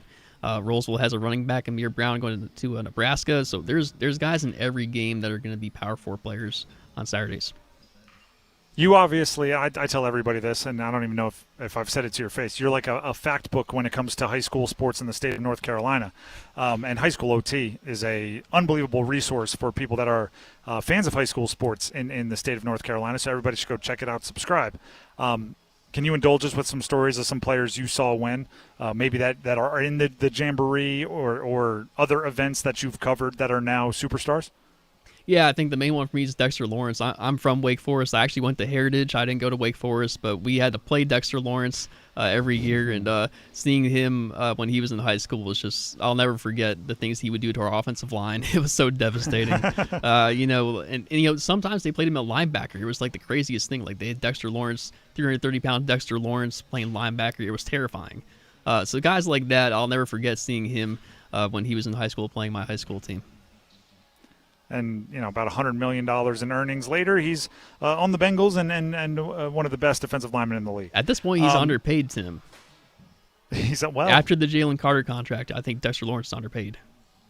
That's maybe he'll be holding out soon maybe. Because he forced his way into some contracts and he's doing all right.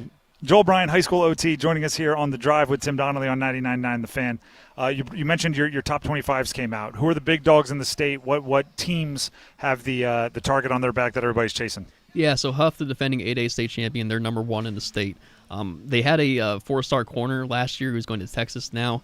They replaced him with a 5-star corner. So that's how Huff is. That's how Huff is rolling this year. They've gotten a 5-star corner. They got a 4-star safety in there. So their defense shut out Millbrook in the state championship game, and they got even better over the offseason. So that tells you about Huff. Huff is going to be one of the top 20 teams in the country this year. Clear number 1 to us. Providence Day is number 2. Very similar in terms of college prospects. People tell me that Providence Day has 11 guys on defense that are going to be D1, which is pretty good because that leaves 0 guys that aren't D1 on your starting lineup. So those 2 teams, I think, are head and shoulders, the 1 and 2 right now. Grimsley, in terms of the next up, Grimsley 7A, they won the 7A state championship last year. They're number 3. Obviously, they don't have the 5-star quarterback anymore, so that's going to be the main question for them. Goodness, that's a lot of college talent on just a few teams at the top of the state. Yeah. Any big changes? I wanted to ask you this. High school sports seem to be like rules changing or administration changing every year. Are there any big changes coming to high school sports or high school football this year that you're taking note of on like how they play out? Yeah, in terms of overall changes, the big change was last year when we went to the 8 classes in the public schools. Nothing that crazy is happening this year. That's kind of a once-in-a-lifetime thing that happened last year in terms of that expansion we got. There are changes people want to have, like we're talking about these transfers. A lot of people think that down the road we need to have some kind of policy on transfers. I know South Carolina does something. There's other states around here that have some transfer rules. So maybe that's coming down the pipe here, but as of now, there's no big crazy changes this year. How significant is the transfer world in high school, right? Is it college level where, guys are playing in 3 and 4 schools in 4 years? How crazy is it getting all the way down in the high school world? It's getting pretty close. Just this offseason alone, I noted one guy this morning where I was like, this is the 3rd high school for this guy during this offseason. He started at his school last year in January, then he went to a different school, and now I just saw day he posted the picture at a different school. So we're getting guys at 3 different schools, and then off season, a lot of the top players are not staying at their home base school. They're finding other places where they can have a better chance of winning. It's a different world. We don't have a transfer portal like college does, but it's very off the record, kind of underlying. There's no official portal thing. But yeah, it's a lot of talent finding each other and trying to get together and play and win.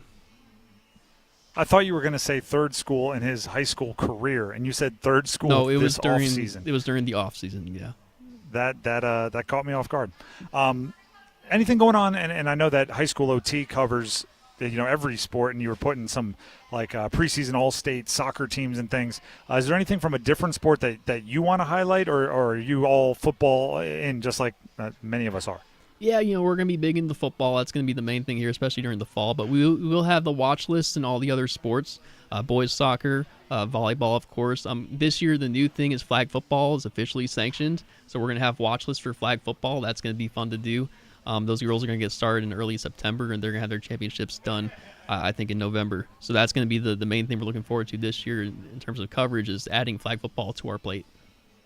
Are you going to do can you have a preseason stuff for a sport that has never been sanctioned before? Do you know who are the good and who are the studs? Yeah, so they've been playing unofficially for the past few seasons, and we are aware of some of the best players. We actually had an all-state team last year, just based on all the unofficial stuff that was happening. So yeah, we are aware of some of the best players, and we have people messaging us like, "Hey, you gotta know this girl, gotta know this girl." So the excitement is palpable for it, and I'm very excited to get going with that. I'm also very excited for that. Joel Bryant, high school OT, connecting with us. Before we let you go, our guy, friend of the show, my podcast host, Mike Glennon, former NC State NFL quarterback, is calling plays over at Ravenscroft this year. What insight can you give us into Ravenscroft? I think Ravenscroft is a sleeping giant in terms of programs in the Raleigh area. We see this all the time. Like we just talked about Providence Day earlier out of Charlotte. The private schools in Charlotte have done a much better job over the years of building big programs. I think if there's a program in Raleigh, in this area, that could do that, like Providence Day, it could be Ravenscroft one day. And I like the hire. They got TJ Graham to be their head coach, and of course adding Mike to that staff. They have a chance of doing something special, because that's obviously a very good school. They have tons of resources, and it just hasn't happened yet for whatever reason. So maybe those guys will get it going. All right. Don't hype him up too much, but we obviously have high expectations for Mike. Joel, anything else you want to get out about the Jamboree before we let you go? We obviously want as many people to enjoy it as possible. Where can they get tickets or any other details? Yeah, highschoolot.com. If you find the story about the Jamboree, or if you just Google the High School T Jamboree, you'll probably find it. I would definitely get your tickets ahead of time, because there's going to be a lot of people there. We don't want you having to buy tickets while you're up at the gate. If you get the tickets ahead of time, they'll make your life easier on game day. You'll just be able to walk right in there, and everything will be smooth. Yeah, so try to Google it, find our ticket link, and buy the tickets ahead of time. All right. Joel, we appreciate your time, and get back to all that preseason work. I know you're grinding. Will do. Once again, Joel Bryant, high school OT. Follow them on Twitter, by the way, at high school OT. They cover high school sports year-round in the state of North Carolina. And not a joke here, they have almost 80,000 followers. So it's not just, sometimes I think high school media, you think it's just parents and grandparents. No, they put together entertaining content that people are really excited to consume. So high school OT on Twitter, as I said, it's over 78,000 followers, insight into everything. Right? And if you're a college sports fan, you want to be in the know as well, because your next generation of stars are playing high school right now. High school OT, we're big fans, and they are our colleagues at Capital Broadcasting. Coming up next, we have the starting five, as it is nearing game time here in the ballpark. Stick around. Hey folks, Dennis Cox here real quick for Loan Pronto. If you have a 2, 3, or 4% mortgage rate, don't refinance it. You don't have to, but you can still get cash out of your home. Introducing Loan Pronto's zero-cost equity loan. That's right. With Loan Pronto, you can get all the cash you need without touching your first mortgage and without any fees. One local homeowner just got $100,000. They paid off all their credit cards, paid off their existing HELOC, remodeled their kitchen, and saved over $1,500 per month. It gets better. There's no hard credit pull up front, usually no appraisal, no long drawn-out process, and listen, no closing costs. You may even be able to skip your next 2 house payments. Call Loan Pronto now. Leave your low-rate mortgage intact, but still get the cash that you need in as little as 2 weeks without paying closing costs. LoanPronto.com. See how much you can get right now. 919-381-1760. That's 919-381-1760. LoanPronto.com. For qualified homeowners, equal housing lender, NMLS 1661781, NMLSConsumerAccess.org. Adam. I'm Adam Gold, and I'm there. Tim. I'm Tim Donnelly, and I'm there. Dennis. I'm Dennis Cox, and I'm there. Victoria. I'm Victoria Bodenecker, and I'm there. Paul. I'm Paul Eihander, and I'm there too. You'll find them all here on the brand new 99.9 The Fan app. To work, to school, the beach, the mountains, the arena, take The Fan with you wherever you go. Available for Apple iPhone and Android phones. Download the 99.9 The Fan app today. Yeah. Can you pass me a Baja? A what? Mountain Dew Baja Blast. Try it. It's tropical at first, then the lime flavor hits. Oh, okay. That's crisp. Tastes like vacation. Right? Mm-hmm. And it's mine now. Have a Baja Blast. Right now at Circle K, buy a 20-ounce Mountain Dew and get another for just $1. Do the Dew at Circle K today. Worried about car repair costs? Relax. Meineke has you covered with flexible financing solutions customized especially for you. For tires, brakes, engine repairs, and more, you can trust Meineke to get you safely back on the road now and in the future with multiple payment solutions available. No worries. Meineke will make it easy for you. Each Meineke is independently owned and operated. Schedule an appointment today by visiting Meineke.com. Trust your key with Meineke. Meineke, doing car care right. Progressive knows that boat days can come with unexpected problems. Oh no, I dropped my lip balm in the water. I can't think of anything worse than the looming threat of potentially having chapped lips. It was ginger vanilla too, my favorite flavor. If a real problem comes along, your boat's protected 24/7 with Progressive, so you can keep worrying about boater problems. Progressive Casualty Insurance Company and Affiliates, not available in D.C. I'm attorney Brian Ritchie. Big truck accidents can cause life-changing injuries, and life-changing injuries deserve life-changing money. I know big truck wrecks, and I know how to fight those big insurance companies. If you've been hurt by a big truck, contact us at ritchielaw.com. I'm on top of it. Broadcasting live from the Eagle Leasing Storage Studio. WCMC HD1 Holly Springs. 99.9 The Fan. The Canes light the lamp here. Good afternoon, everyone. I'm WRL meteorologist Mike Mays. We had a nice drop in humidity today. It felt pretty good. Clear tonight, cooler, 62. Some of the cooler rural areas could be in the 50s. Mostly sunny skies, still comfortable for your Friday with a high at 89. 5 o'clock check of your money. Dow Jones finishes the day up 613 points to 52,208. This hour of The Drive is brought to you by Law Tigers. Injured in a motorcycle accident? Call Law Tigers before you call your insurance company. Case evaluations are always free, and you don't pay a dime until your case settles. Law Tigers, North Carolina's motorcycle lawyers.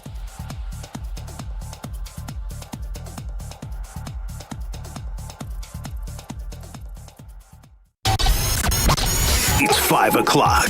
Time to serve up the biggest sports stories of the day. Here comes your starting five. This is The Drive with Tim Donnelly on 99.9 The Fan, continuing from North Main Athletic Complex Stadium, where the Holly Springs Salamanders and Zebulon Devil Dogs of the Coastal Plain League Wood Bat Summer League are getting ready behind us. I believe that is the the Devil Dogs out there getting their batting practice in right behind us. So we'll keep you updated on that. In the meantime, it's time for the starting five, brought to you by Baker Home Exteriors for roofing, siding, windows, and doors. Trust the team that's been doing good work for over 100 years. Baker Home Exteriors, roofing the Carolinas since 1915. And we'll start in a very similar place. Let's go ahead and start the starting five with number 5. Count them. 1, 2, 3, 4, 5. We are here for the Salamanders and the Devil Dogs. Talking with Chip Allen, the commissioner of the Coastal Plain League earlier, for those of you that didn't hear, the transfer portal is changing everything. I'm still pro player movement and everything, but I'm very confused here, and here's why. Right, obviously these wood bat leagues, like the one that's going on behind me, have been around forever, and the reason being, college players play with aluminum bats, and pro scouts want to see players hit with wood bats, so they put together leagues like the Coastal Plain League or like the Cape Cod League, and players go play, and then they can up their pro prospects. That's the way it's always been. That's the way I always understood it. Chip Allen tells us, actually, with the transfer portal, if you look at the roster, there are players from big schools, State, Carolina, Chapel Hill, Duke. There's also Mars Hill, UNC Pembroke, and outside of our state as well. And it could be an audition for the transfer portal. It could be, hey, I'm not getting the minutes I want. I'm not getting the innings. I'm not getting the playing time I want. I'm going to go to the Coastal Plain League, put up some stats where, by the way, they are training and tracking spin rates and every kind of analytic that you can track on a TrackMan, and they'll disperse that information to potential coaches that may be interested in hiring you out of the it could also be a leverage deal to get more NIL. You play well here, you go back to your college coach, you go, hey, guess what? I don't know if you saw the stats, but I'm now throwing 94, not 91. I'm going to need a little bit extra NIL. It is crazy. So the reason why I'm confused is when a sophomore, say, between sophomore and junior year, wanted to go play in a wood bat league like this one years ago, the coach would love it. Coach would probably set it up, right? Yeah, here, let me call some favors. I want to get you out there. I want to get you playing more. I want you to improve. I'm wondering if they want to do that anymore. And the reason why they were cool with it then is, like, they go pro. It's good for your program. If not, they're just a better player, and they stay in your program. And they can't even go pro until after their junior year. So is this all good? Now, if you're a coach, I would require my players to be on campus. I'm not letting them go play in a wood bat league where, especially if they're like a hidden gem, where somebody else might see them, and then all of a sudden the transfer portal comes calling, and now they're going somewhere else for a bunch of money. It's a very different atmosphere than it used to be, and obviously I'm being part facetious because I'm sure coaches still want their guys getting better and still want them playing high leverage and high quality baseball throughout the offseason. But it's got to be just nerve-wracking as all get out if you have one of your best players having a big season in the Coastal Plain League or in the Cape Cod League or in any offseason league, because you know that somebody else can watch and somebody else can maybe offer a little bit more money to take that player away. Still, you hope everybody does well. Go Salamanders. Holly Springs Salamanders right behind us. Actually, it's the Devil Dogs from Zebulon getting ready, but they'll be taking on the Salamanders later today. That's number 5. Let's get number 4.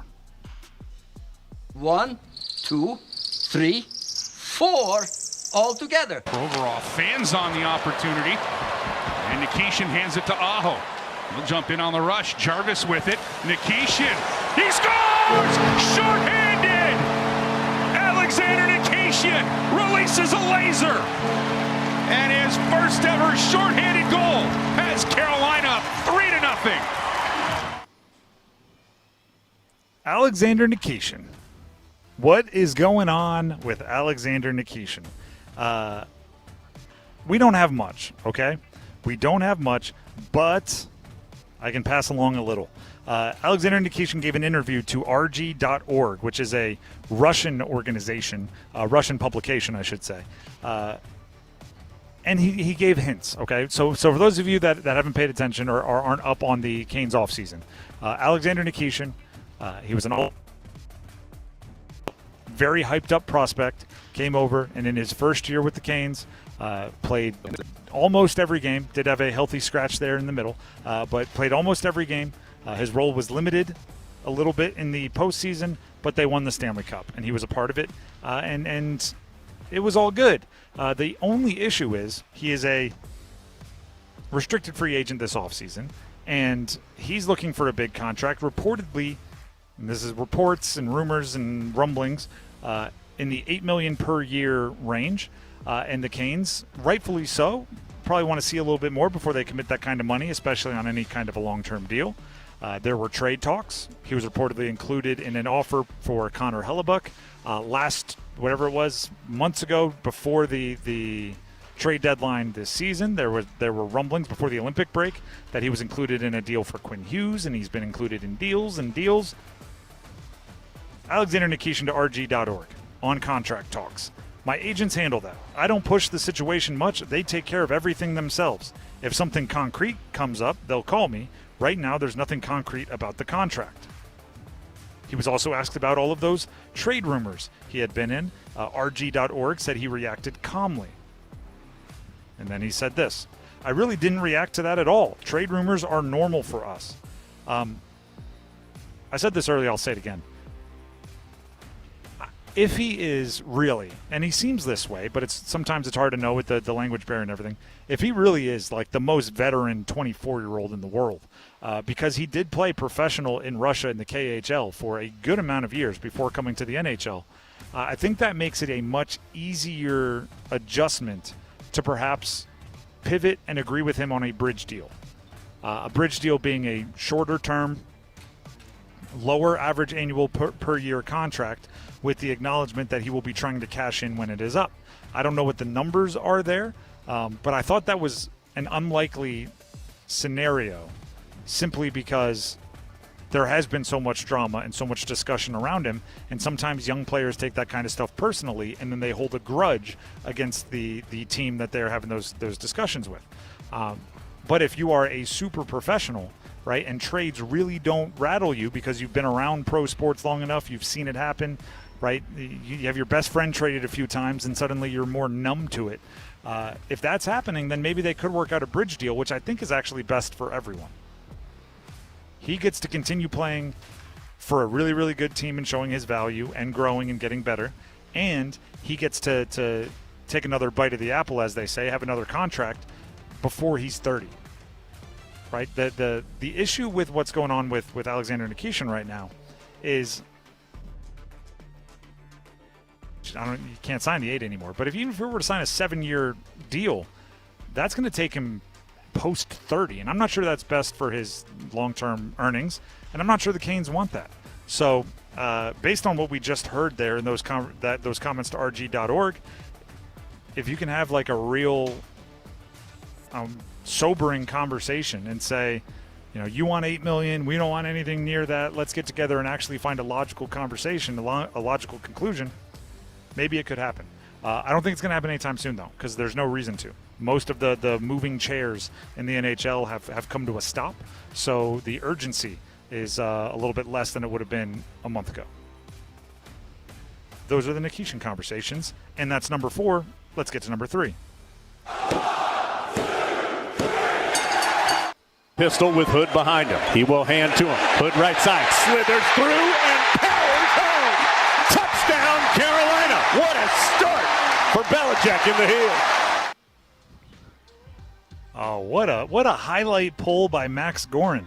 We're talking Carolina football because they opened training camp today. They were on the field for the first time today. And he went back to easily the high water mark of the Bill Belichick era with the Tar Heels. That was after the very first drive of the very first game of the very first night. It was Monday Night Football against TCU. They scored on their first drive, and then the wheels fell off, and they never got back together. This year, they're going to have to find a way to keep that momentum going for significantly longer than one series, or else there's going to be some changes. Bill Belichick spoke to the media before practice. let's hear his opening statement from training camp on how things are going for Carolina. Ready for some football season. Good to always good to get started. I think we had a few players join us in June, but most of our team was here all spring, so we just had a handful of guys. So it's good to have all those guys back. It's a lot different than the situation we were in last year. So we've been able to move ahead. We've had a good month of training in June and July, month and a half.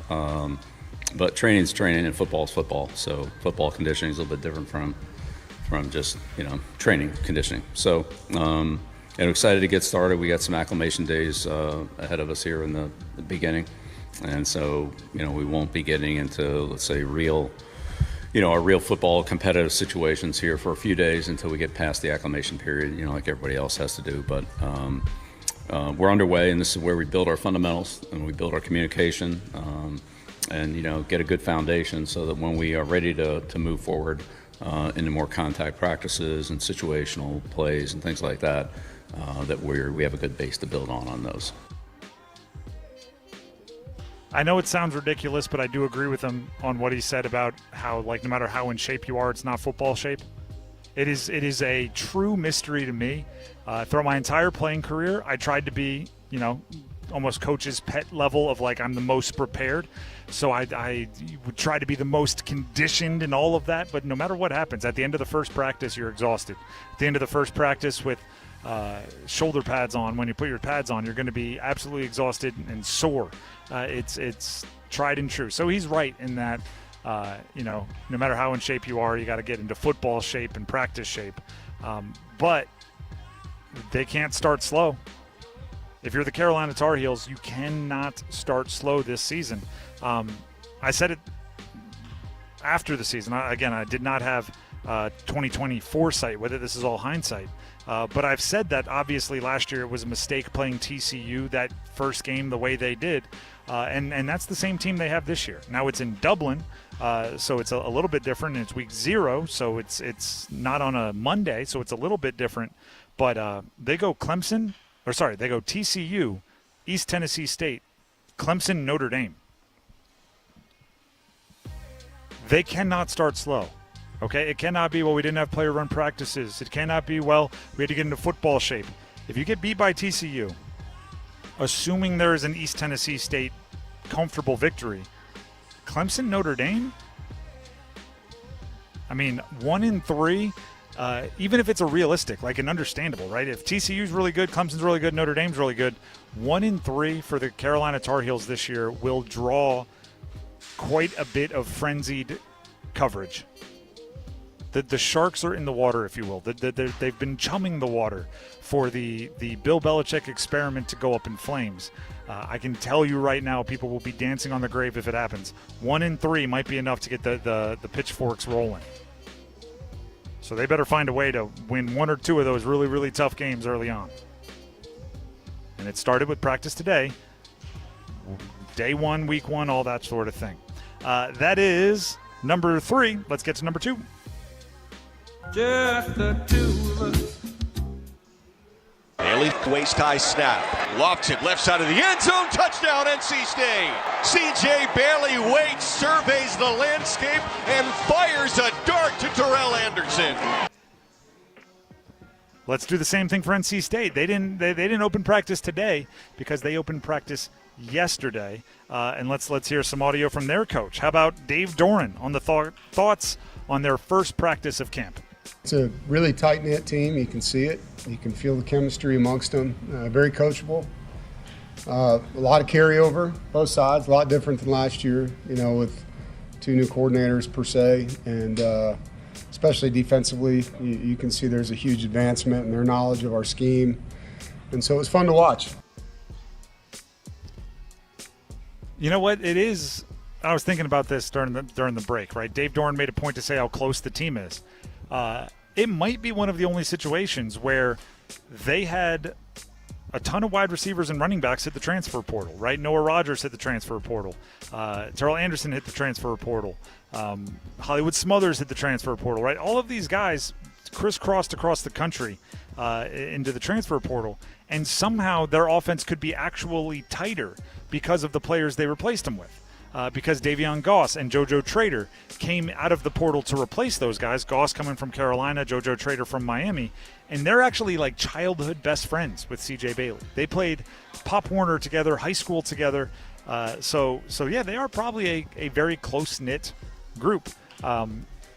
Even though they've grabbed some guys out of the portal, you kind of got the cosign. I'll put it this way, and it's another personal story. My junior year of college, we got a transfer from the University of Maryland. Very, very good player, went on to play in the NFL. Travis Hawkins, who's an Under Armour All-American, came to play with us. And Travis, he had to work his way in. You got to get to know the guys, right? He had to be the new guy in the locker room for a second. Happened quickly because he's a super nice guy, but he was the new guy. The next year, we got a bunch of other guys from Maryland, right? Followed him, right? He obviously turned around and said, it's pretty good at Delaware. You guys should come here. We got Zach Kerr, another guy that played in the NFL. Shout out to a whole group of them, Mario, Malcolm. And for them, it was much different because they had a cosign, right? Travis was like, let's bringing him in. Same is true here, right? JoJo Trader, Davion Goss, they're new, but they're not really because CJ Bailey gets to bring them in and be their cosigner. So the closeness for NC State, I don't think, is being overhyped. But looking at their schedule, Virginia, Richmond, Vanderbilt, App to start. You hope Richmond's an easy win. You hope App State is an easy win, although App State fans will be mad at me for saying that, so I'm paying attention to you all. Virginia, who knows? I think you're lucky catching Virginia first because they are a team that won the regular season ACC last year, didn't win the ACC championship, but they're replacing some people, including their quarterback. So catching them first, you might be able to get them with some growing pains. Vanderbilt, it's an SEC team. Are they the best SEC team? No. Are they replacing their quarterback? Yes. Are people going to overhype how talented they are simply because they're in the SEC?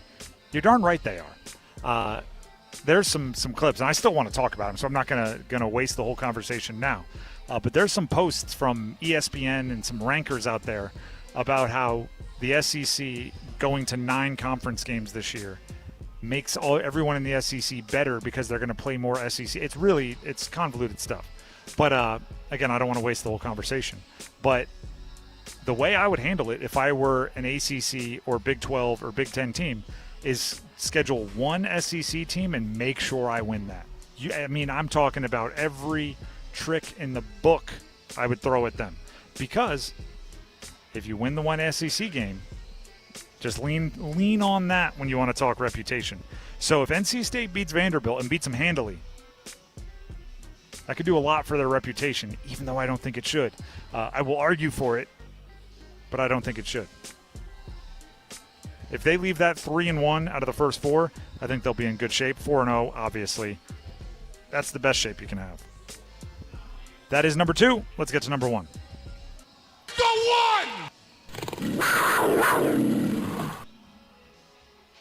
Panthers training camp.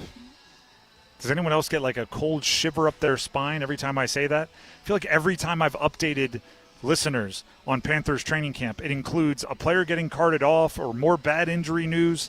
3 times a young player has been carted off. Nick Scorton was carted off, done for the year with an ACL. Talented young edge rusher. Mitchell Evans was carted off first day of pads. Talented young tight end, big dude. I actually think kind of overachieved based on his draft status last year. His not as bad. Tweaked an ankle, not expected to be out very long. Rolled his ankle. Then the next day, Chris Brazzell gets carted off. Brazzell, their 3rd-round wide receiver. And I mean, that's a bummer. We get kind of medium news yesterday that it's a LCL injury, but it's an 8-week injury, right? It's a rehab. There's no surgery. It'll be 8 weeks roughly. So you start doing the math on what week he's going to come back. We weren't heartbroken. Today, the update is they got a second opinion on Chris Brazzell's knee, and they have now decided, the team, the doctors, they have now decided to take surgery as the appropriate action, and he's done for the year.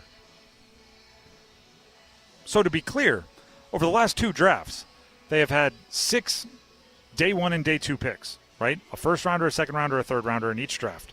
2 of them have been lost for this season in the first 7 practices for the Panthers. That's not ideal. And they're at 2 positions where you needed to be much better than you were last year. It's not me saying, it's everyone saying that the Panthers need to be better rushing the passer. Nick Scorton's individual improvement was going to be a big part of that. It's not me saying, it's everyone saying. They needed to be more explosive on offense. They need more long touchdowns. They need more big plays. And Chris Brazzell, whether they were big plays to him using his speed and his deep ball ability that he showed at Tennessee in college, or it could be big plays where you use him to get somebody else open. You use his speed and the threat of him to get somebody else open for a big play. Now you're not going to have either of those guys. No Scorton, no Chris Brazzell. Obviously, you have time to pivot. It is still very early, and you like it for both of them as far as the rest of their career, because it happened early enough in the season that they'll be 100% easily by the start of next training camp. But it's a challenge. Dave Canales and this coaching staff and this front office, it's a challenge. You're now probably kicking the tires on some receivers that you weren't intending on calling and potentially bringing off the street. You're giving Xavier Legette yet another chance to earn a gigantic role in this offense. And maybe not with a safety net, right? It used to be, hey, we hope Legette takes it, but if not, Chris Brazzell can step in. Now it's Legette has to take it, or else you're changing your offense. Because as I know a lot of you really like John Mechie, the old Alabama wide receiver that signed with the team this offseason. He's a different wide receiver. He doesn't have the flat-out speed, at least not at this point in his career, that those other 2 that I've been mentioning have. The David Moores, the Bryson Tremaines, those guys are going to make their money on special teams. So it's a really tough situation for the Panthers, and it's a big, big bummer for Chris Brazzell to be in the situation that he is in. But it's football. It's football, right? Occasionally you're going to get hurt. Guys are going to get hurt, and you're going to have to deal with it. It's cold. It's callous. It's next man up. I'm telling a lot of personal stories today, but I'll give you like a half a personal story. It's not really specific, but the term Riverside, if anyone's ever heard that term, it is – you don't realize when you're playing football how, robotic you are until you think of Riverside years after your career is over. Riverside means turn around and run the play in the other direction. And what would happen in a practice is, you'd be against a scout team or against a defense, 7-on-7, say, and maybe a safety out there in the defensive backfield, steps funny, hits the ground, screams, right? And this could be one of your best friends. This could be your roommate. He screams, he's grabbing his knee. You look at him, you're like, oh, no, man. Oh, gosh, is it bad? Did anyone see it? Did it bend funny? And then the coach will yell Riverside, and your brain will, snap out of it, and you turn and just start practicing in the other direction. You do Riverside so you don't have to move the player, but you also don't have to wait for the player to get dragged off by the trainers. You just go practice in the other direction. So as a football player, you do get weirdly calloused over to ACL tears or sprains or whatever. So Chris Brazzell being hurt, like me where I sit now, over a decade away from my playing career, I'm empathetic for him and I'm sad. The players really have to quickly turn to, all right, who's next? All right, who's gonna take his reps? Who's gonna be our speed guy? Who can take the top off? Who can run this route? There's no time to cry or be sad, as weird as that sounds. Just Riverside and keep practicing. The Drive with Tim Donnelly, 99.9 The Fan. Before we move on, Tim Donnelly here from Maynard Service Company. Heating, cooling, plumbing, electric. I've been talking about how beautiful a baseball day it is today here at the park. Well, guess what? Not every day is going to be a beautiful baseball day. Some are going to be 102. Some, for certain baseball seasons that stretch into different areas of the calendar, it could be below freezing. On those days, you want to watch in your house, on the couch, with Maynard Service Company, making sure your heating system and your cooling system are running perfectly so you can be comfortable even if the players are out there sweating or freezing their tails off. Same with the plumbing and electrical work. Things we take for granted in our house, we take for granted because a company like Maynard Service Company makes sure they're running correctly. So give them a call if anything's acting up in your house. Heating, cooling, plumbing, electrical work. Give them a call, 919-361-0993. That's 919-361-0993. Or visit them online at MaynardServices.com. That's MAYNOR services.com. And also, just so everybody knows, our starting five is always presented by Baker Home Exteriors. We do good work at a profit if we can, at a loss if we must, but always good work. That's the Baker name, Baker Home Exteriors, bakerhomeexteriors.com. As I mentioned, we are here at the ballpark. It's North Main Athletic Complex for the Holly Springs Salamanders taking on the Zeppelin Devil Dogs at 6:30 tonight. We're taking in the baseball atmosphere. And earlier today, we talked with the commissioner of the Coastal Plain League. Just in case you missed it, that conversation with Chip Allen coming up next. Evan, Canty, and Michelle are unsportsmanlike. He, Rich Paul, and whoever is in the small circle of people in the know knew that they were going to have to weather this. Everyone being annoyed at the delay in the indecision. It's almost as if he's enjoying this because he knows we're all chomping at the bit for this information, and he knows that there's an internal countdown in his head being like, okay, just wait, it's going to happen here. Mornings from 6 to 9 on 99.9 The Fan, the Triangle Sports Leader.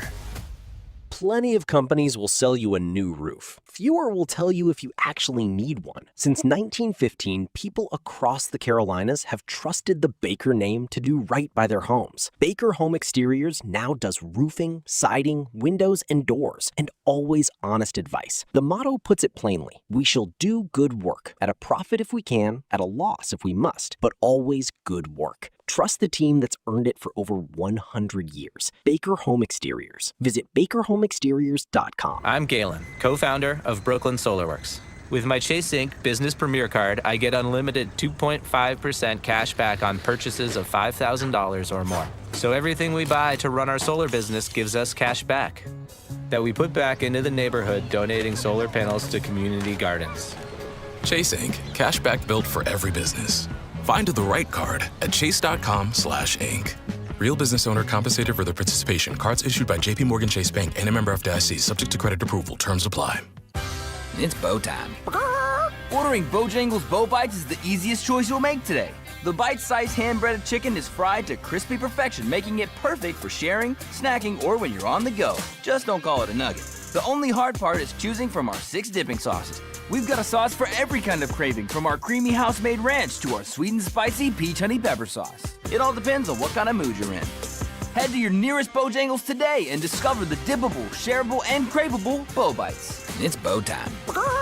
There's no time like bow time. Time to head on over to Bojangles to try Bojangles' new Bow Bites. Bite-sized hand-breaded chicken fried to crispy perfection. On the go, they're perfect for snacking or sharing. Dipped in your favorite sauce like creamy house-made ranch or peach honey pepper, they're the perfect way to satisfy your craving for flavor and value. Try Bojangles' new Bow Bites. It's an easy choice to make when it's bow time.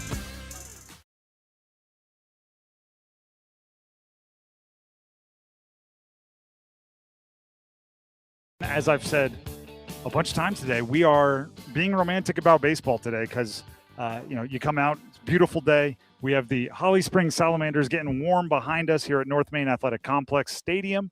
And it's just, it brings you back is what it does. I'm Tim Donnelly, and joining us here at North Main Athletic Complex Stadium is the commissioner of the Coastal Plain League. It is Chip Allen. Chip, first of all, thank you for stopping by. Well, thanks for having me. This is fantastic. Great day for baseball. Great day for baseball. Baseball is, I will say, I steal this from my high school football coach all the time. He used to walk outside, and no matter what the weather was, he would take a deep breath and he'd go, "It's Seahawk football weather." You do have to play baseball in just about everything, right? Because you got a lot of games you have to get in. But when you get a day like today, it just feels like this is what it's supposed to. You need like Field of Dreams playing in the background or something. Holly Springs Salamanders, Zeppelin Devil Dogs tonight, 6:30. You are the commissioner of the league. The Devil Dogs with the Z on the end. There was some branding going on here. How do you like the way the Zeppelin whole program has developed? Yeah, I love the way the name came out because actually it's representative of the community too. So they had dungarees that were the Devil Dog dungarees that were started there back. I needed to talk to you before the announcement went out because when Devil Dogs was revealed as the name on air, we talked about it, and the Zeppelin community let us know in an aggressive way all about the plant or the factory that used to be there and their grandparents that were working here. It was a very furious education for me on where the Devil Dogs name came from. Yeah, and I'm told that everybody that had lived in that community owned a pair of those jeans. Some still do. Yeah, still do. Still do. They were like I said, passionate, and that's what you want out of your fans, right? You want passion. Oh man, you love the passion, the fandom, which is kind of crazy on this level. You get a lot of fandom from these communities because it's part of their community. It represents their community. I'm always amazed at Wilmington. Wilmington, their fans are rabid. It was a couple of years ago, they had a playoff game, and I went and saw the umpires after the game, and the guy behind home plate, he looked at me, he's like, man, I was ready to pack my bag after the second inning. Those guys are brutal. They rode him from Sharks, if you will. Chip Allen, the commissioner of the Coastal Plain League, here with us. When you say at this level, I know you know it, I know it, but for those that are wondering, right, is this minor leagues? Is this college? Is it somewhere in between? How do you describe what level baseball this is? So it's college players, but playing with a wooden bat. So that's the difference. In college, you go play with a metal or a kind of hybrid bat. And here it's the wood. And it was actually established a long time ago that scouts wanted to see players with a wooden bat. Would they be able to make that jump from college to professional ball? And so that's why it was implemented. It is still really good for that, because how are you going to perform? It's a different stick in your hand, and it does make a difference. It does not go as far. It's not as hard. So let me ask you this: how do these players get chosen? Are these the particular, like the players that have something to prove to the pros? Are these a certain level of prospect?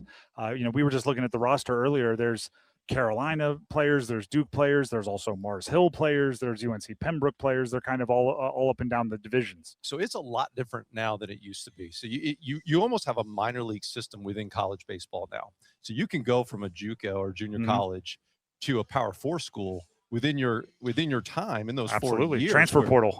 We know all about it. Right. You can get in there and you get it. So where we serve in this league is you can come in and get your stats up. And so you can go in the portal and you can say, well, look how I did this summer. Look at my how many pitches I got in or what I look like and the spin rotation and all those things. You get all that data because we track it with TrackMan, which is something like if you go out to a golf center, you'll see. But all baseball uses that, so we collect all this data on them, and so the scouts will look at that data, and we actually use another program called Synergy, and both of those are sold to Major League Baseball teams. And so all the stuff out here, every player that comes through here gets all their data tracked and given to the scouts. So let me make sure I just understood that, right? It used to be they would play here and Major League Baseball teams wanted to see them with the wood bat, and then they want to see the stats and how maybe they competed against different competition. Now that is still happening. But also it's an opportunity to get your transfer portal prospects up. Over the last few years, you would come out and years ago, you would just see pro scouts. Now you see college scouts, you see college coaches, because everybody's shifting. And how do I rebuild my team from year to year is a real question that every program goes through. Whether you're on the top tier where you're like, how do I fill in those spots, or at a tier where they're taken from you, right? Like it all works. So in a weird way, like you, as a college coach, you almost don't want, like, your secrets are never going to be secrets anymore. You got a player who you're like, oh, he didn't play much last year, but he's going to explode this year. He's coming to something like this, and everybody knows about him by the time the season comes around. They do. So I mean, I like it. I want all the players to have all their options. It's just, it is crazy to think that a college coach would be out scouting a wood bat league the same way a scout for the pros that's looking for a late round pick would be scouting the wood bat league. Right. And now you have competition because you have NIL money. And so you're trying to build a program, and it used to be, right, like, am I going to college or am I going to get drafted? If I get drafted, I'm usually going to go that route. Now college is a viable option. Again, we're talking with Chip Allen, the commissioner of the Coastal Plain League. Just talk about changes in the sport of baseball. Is a gigantic season in the Coastal Plain League worth a lot to a college player? Like as far as NIL and everything goes? Yes, it can be. Right. Wow. Like everybody has a different scenario. And like you talked about it too. Like you have some state guys, some Chapel Hill guys, and they're out here, and it's probably because they didn't get a lot of innings especially for the pitchers. So you come out here, you get your innings, you get your work done.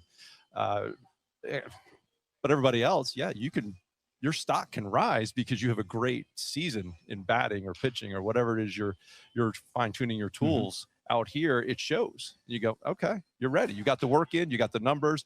It's almost like you're getting drafted to a higher league within college. Exactly. Or maybe getting the call up in the minors from exactly single A to double A. The other thing I love about this level, and I love it about minor league baseball similarly, is saying like I saw them I saw them before they were them. Yeah. And I was on your website, and I think I do this every year. But Verlander, Zimmerman have come through the Coastal Plain League. Russell Wilson, as a baseball player, came through the Coastal Plain League.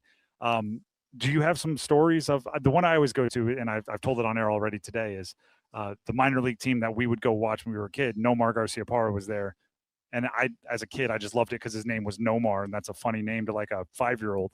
And then he went on to be Nomar, and I was like, I knew him before any of you guys. Like, do you have any stories of players that you saw come through that went on to do something special? I mean, there's a lot of them, and there's such cool stories. And the Verlander one's kind of funny because Verlander was not very good when he was in this league, and that's the reality, right? Is like he didn't. It's funny to say now because he's retiring as an all-time great, and he's celebrated. And we put our name on it because he's fantastic. Yeah. But like if you looked at him when he was in the Coastal Plain League, part of his baseball journey was to get better, and he needed to have done that in these summer ball leagues. But he was not somebody you're like, oh yeah, he's going to be an all-time great. Because I'm sure they're both have happened, right? I'm sure there's the Verlanders that have come through where you're going, I didn't see it, but then there's also the ones that walk onto the field, and you go, there's a future pro right there. Like Baum, who won the batting. The home run derby in the Major League All-Star game a few years ago, he won it in our league too. Oh, wow. So like you see some connections. Yeah, like that one like, tracks A to B. Right. You're like, oh yeah, okay. That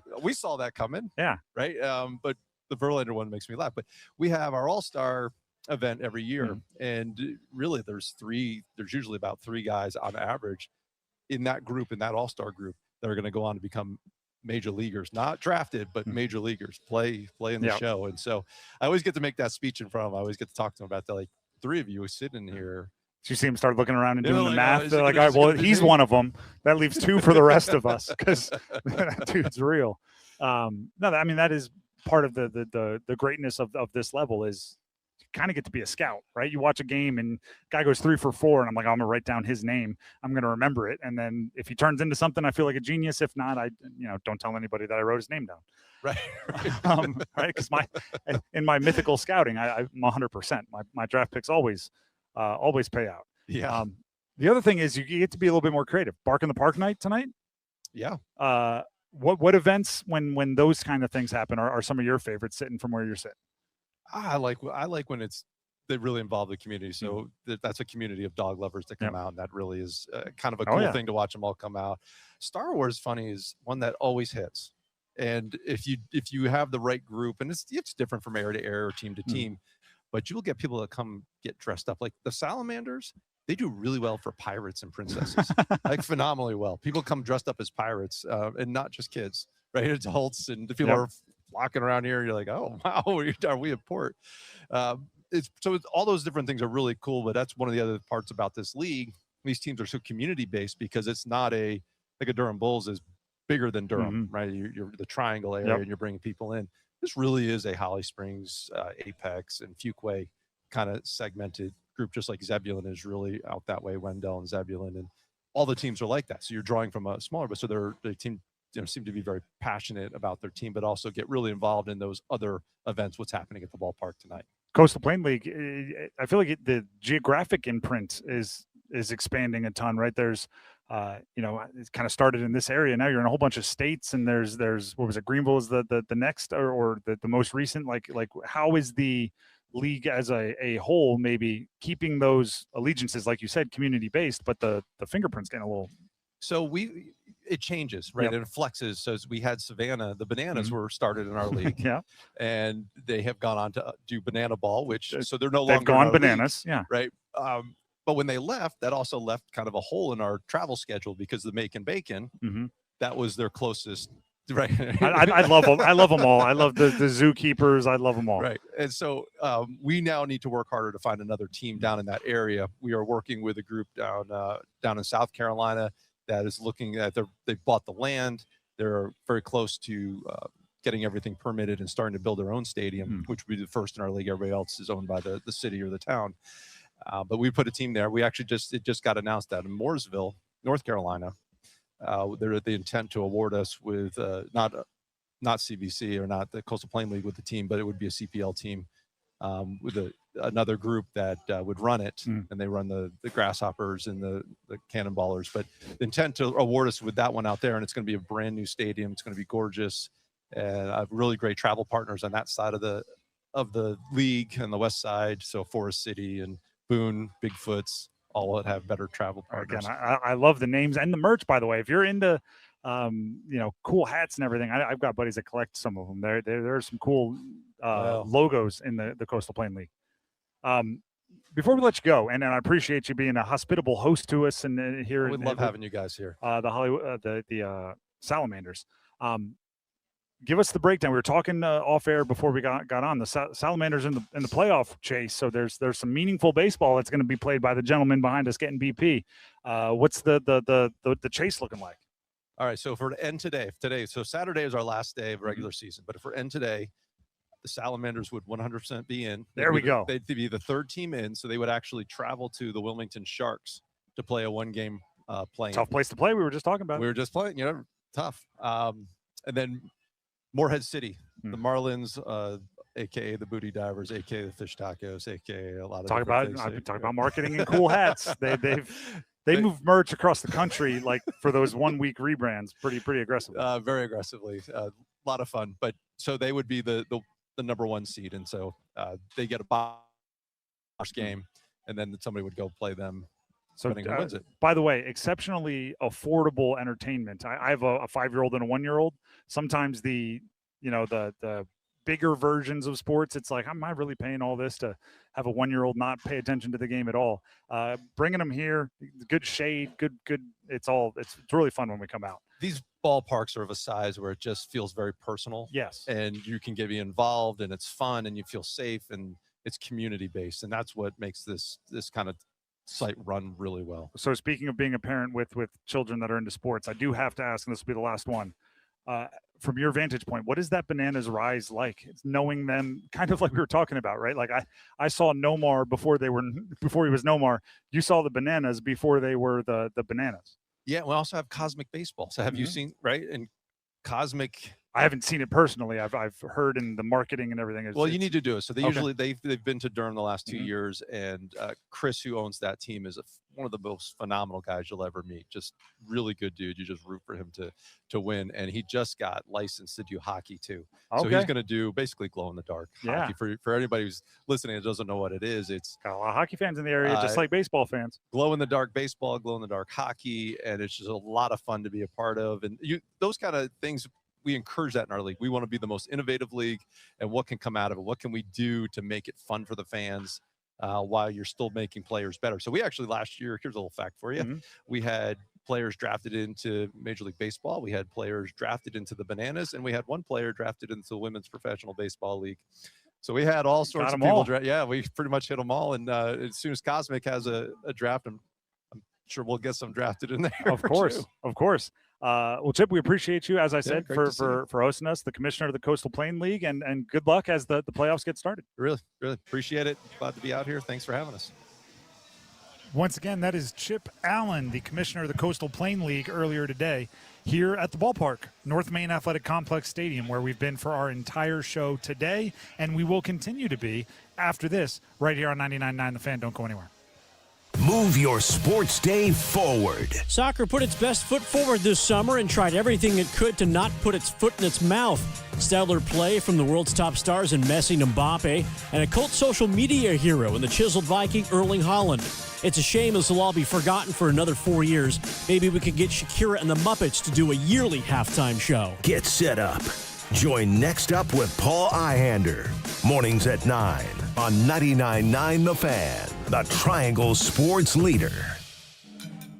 I'm glad you agreed to this date, Mr. First Tuesday. Oh, me too, but I have to admit something.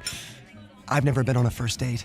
But you are a date, and first is in your name. Yeah, I guess I've just been married to my work, Spreading the news about new scratch-offs coming out every first Tuesday. New scratch-offs release every first Tuesday? Wait, you don't know about new scratch-off tickets that come out the fur? Okay. Well, okay. You got me.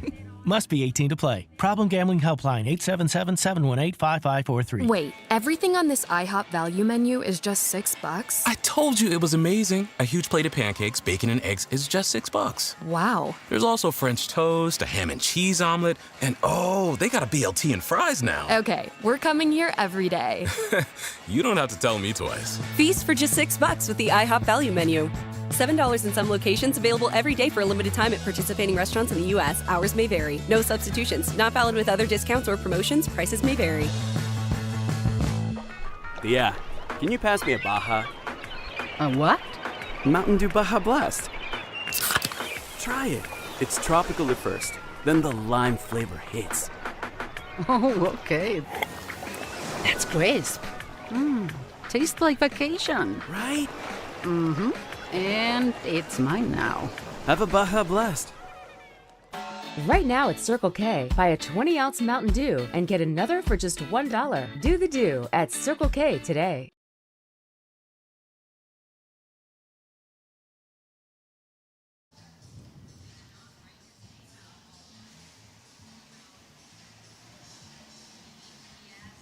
The Drive with Tim Donnelly, 99.9 The Fan.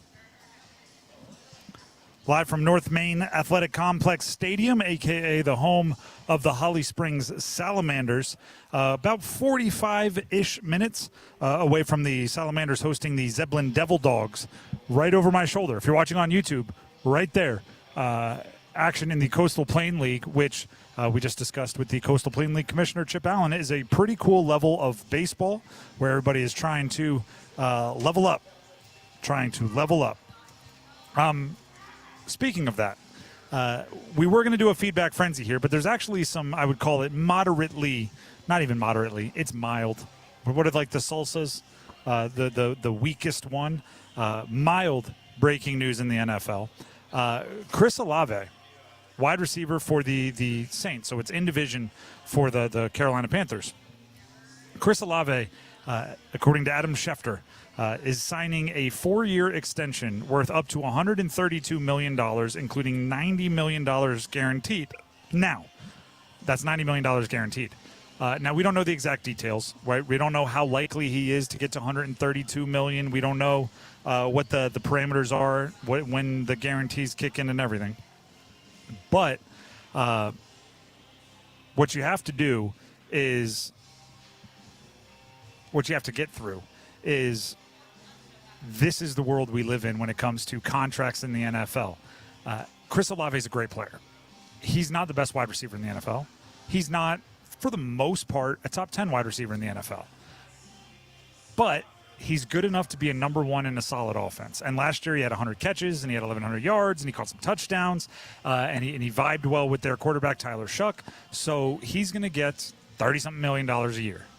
Like, that's just how it goes. So if you're the Carolina Panthers, you better be paying attention, because Tetairoa McMillan is eligible for an extension in 2 seasons. And you don't just find $30+ million a year, and the market will likely be up by then. You should probably plan to have to pay him $35 million a year. And I don't want to say happy accident, but if he doesn't live up to it, if he's not a true number one by that point, then you deal with it and you have money to spend elsewhere. But like, when you're signing your contracts now, you have to be thinking about what the cap is going to be and who is going to be due for a gigantic amount of money.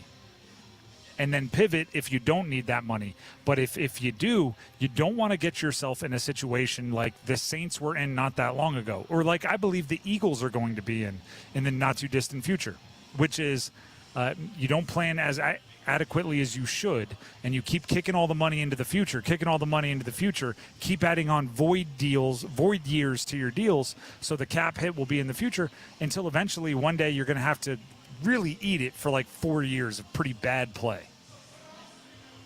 Look at how much dead money or void years money the Eagles have on their cap in future years, and it is insane. And that's because they didn't have the money to pay someone who needed to be paid. So they had to go restructure everyone's contract, and they kept giving out big deals, and they're good right now. They won a Super Bowl. You're happy with it. But I believe you can manage the cap in a better way with a little bit of planning and not have to deal with it. So if you're going to be paying Bryce Young, that's a big if.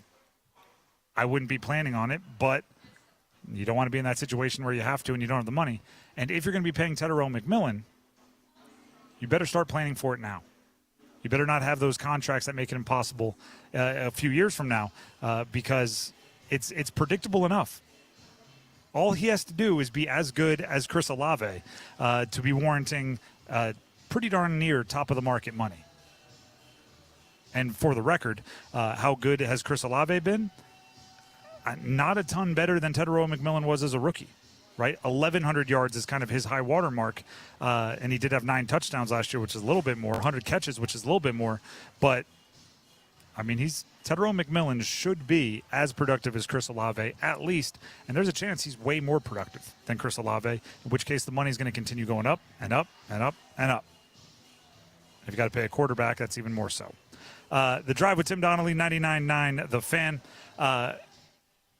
We are here. I mean, let's just say it one more time. North Main Athletic Complex Stadium, Holly Springs Salamanders, Zebulon Devil Dogs at 6:30 p.m. What I was talking about at the end of my conversation with Chip Allen, I still believe, and I'm going to emphasize it here, these Coastal Plain League games, and there are a few around the area. Look up which one's closest to you.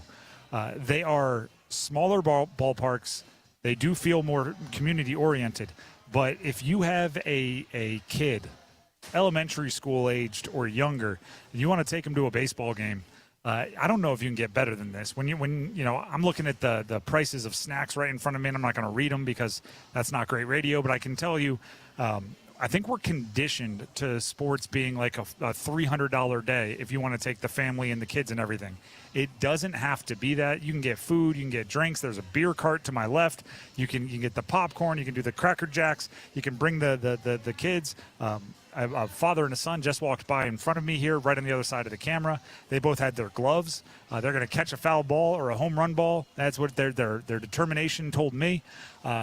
Make it out. Come to a game, and again, the affordability of it makes it so much more. I don't want to say so much more. It's a different kind of enjoyable, right? If you're going to one of the big league clubs, you're going to one of the big college games. You're going there for a different atmosphere. Here, if the kid gets hot, take him up to the actual literal playground over there in the corner. Go run around for a little bit. Bring him up to the concourse where you're under the shade. It can be a completely different environment. Catch a foul ball, do all those things, talk to the players. During the last commercial break, I was walking around. They have a sign for the players that'll be signing autographs today, and that's every single game. There's somebody signing something, so you can get the ball signed, right? The baseball signed. Again, growing up, I used to go to an independent league softball or a minor league. It was the Atlantic City Surf. We'd catch the foul ball. We'd get the foul ball signed by players who were likely never making it to the bigs. And then we'd take the ball and we'd go home and we'd play with it. We'd play catch. We'd take it to the sandlot. And it was fun to get the autograph, but it wasn't really about the autograph. It was about meeting the player, and it was about having the cool environment as a kid. But around here, and I don't want to downplay it around here, Coastal Plain League, you will see. You heard Chip earlier. You will see guys that make it to the pros, make it to the big leagues. Which one amongst them? I couldn't tell you, so you kind of got to pay attention. This league will get drafted. The best players in this league, if they develop the way they should and they do everything they need to do and get a little bit of luck along the way, will make it to the big leagues. Ryan Zimmerman, Justin Verlander, they've come through and played on fields just like this one, obviously years and years ago. But there's a chance they both end up in Cooperstown. That's a pretty cool deal. The Savannah Bananas started here. Whether you like or hate the Savannah Bananas, and I know people on both sides of that equation, you have to admit it's pretty cool how gigantic they've gotten in a very short amount of time. So we are very thankful for everybody that has made this possible and has hosted us here. So to give you one more update on the Panthers and Chris Brazzell, just because I updated you a million times yesterday on Chris Brazzell supposedly being an 8-week LCL injury and he'd be back after the first 4 or 5 weeks of the season. Turns out that's not the case. A second opinion, the doctors, the team, the player got together, and that 8-week time frame was optimistic. They've decided that surgery is the best route forward for Chris Brazzell on the LCL injury in his left knee. He is going to miss the entirety of the season. So the Panthers lose another player for the year. Nick Scorton, Chris Brazzell through the first 7 days of practice. 5 of them not even in pads. They've both been lost for the season. So we'll see what they do now. Is it a John Mechie? Is it a Xavier Leggett level up? Is it a player that isn't on the roster right now getting a bigger opportunity? Who knows? I guess a good example would be Jalen Coker. Jalen Coker, his rookie year, was waived, put on the practice squad, and then promoted. And a couple years later, he's making like $15 million a year. So they can find players in a bunch of different places. They're going to have to find someone to replace Chris Brazzell. I also didn't mention this about the ballpark, by the way. I was just reminded by a little pup walking by. It is Bark in the Park night here at North Main Athletic Complex Stadium. So you can still make it out. The game, if you're within a half hour's drive, the game doesn't start till 6:30.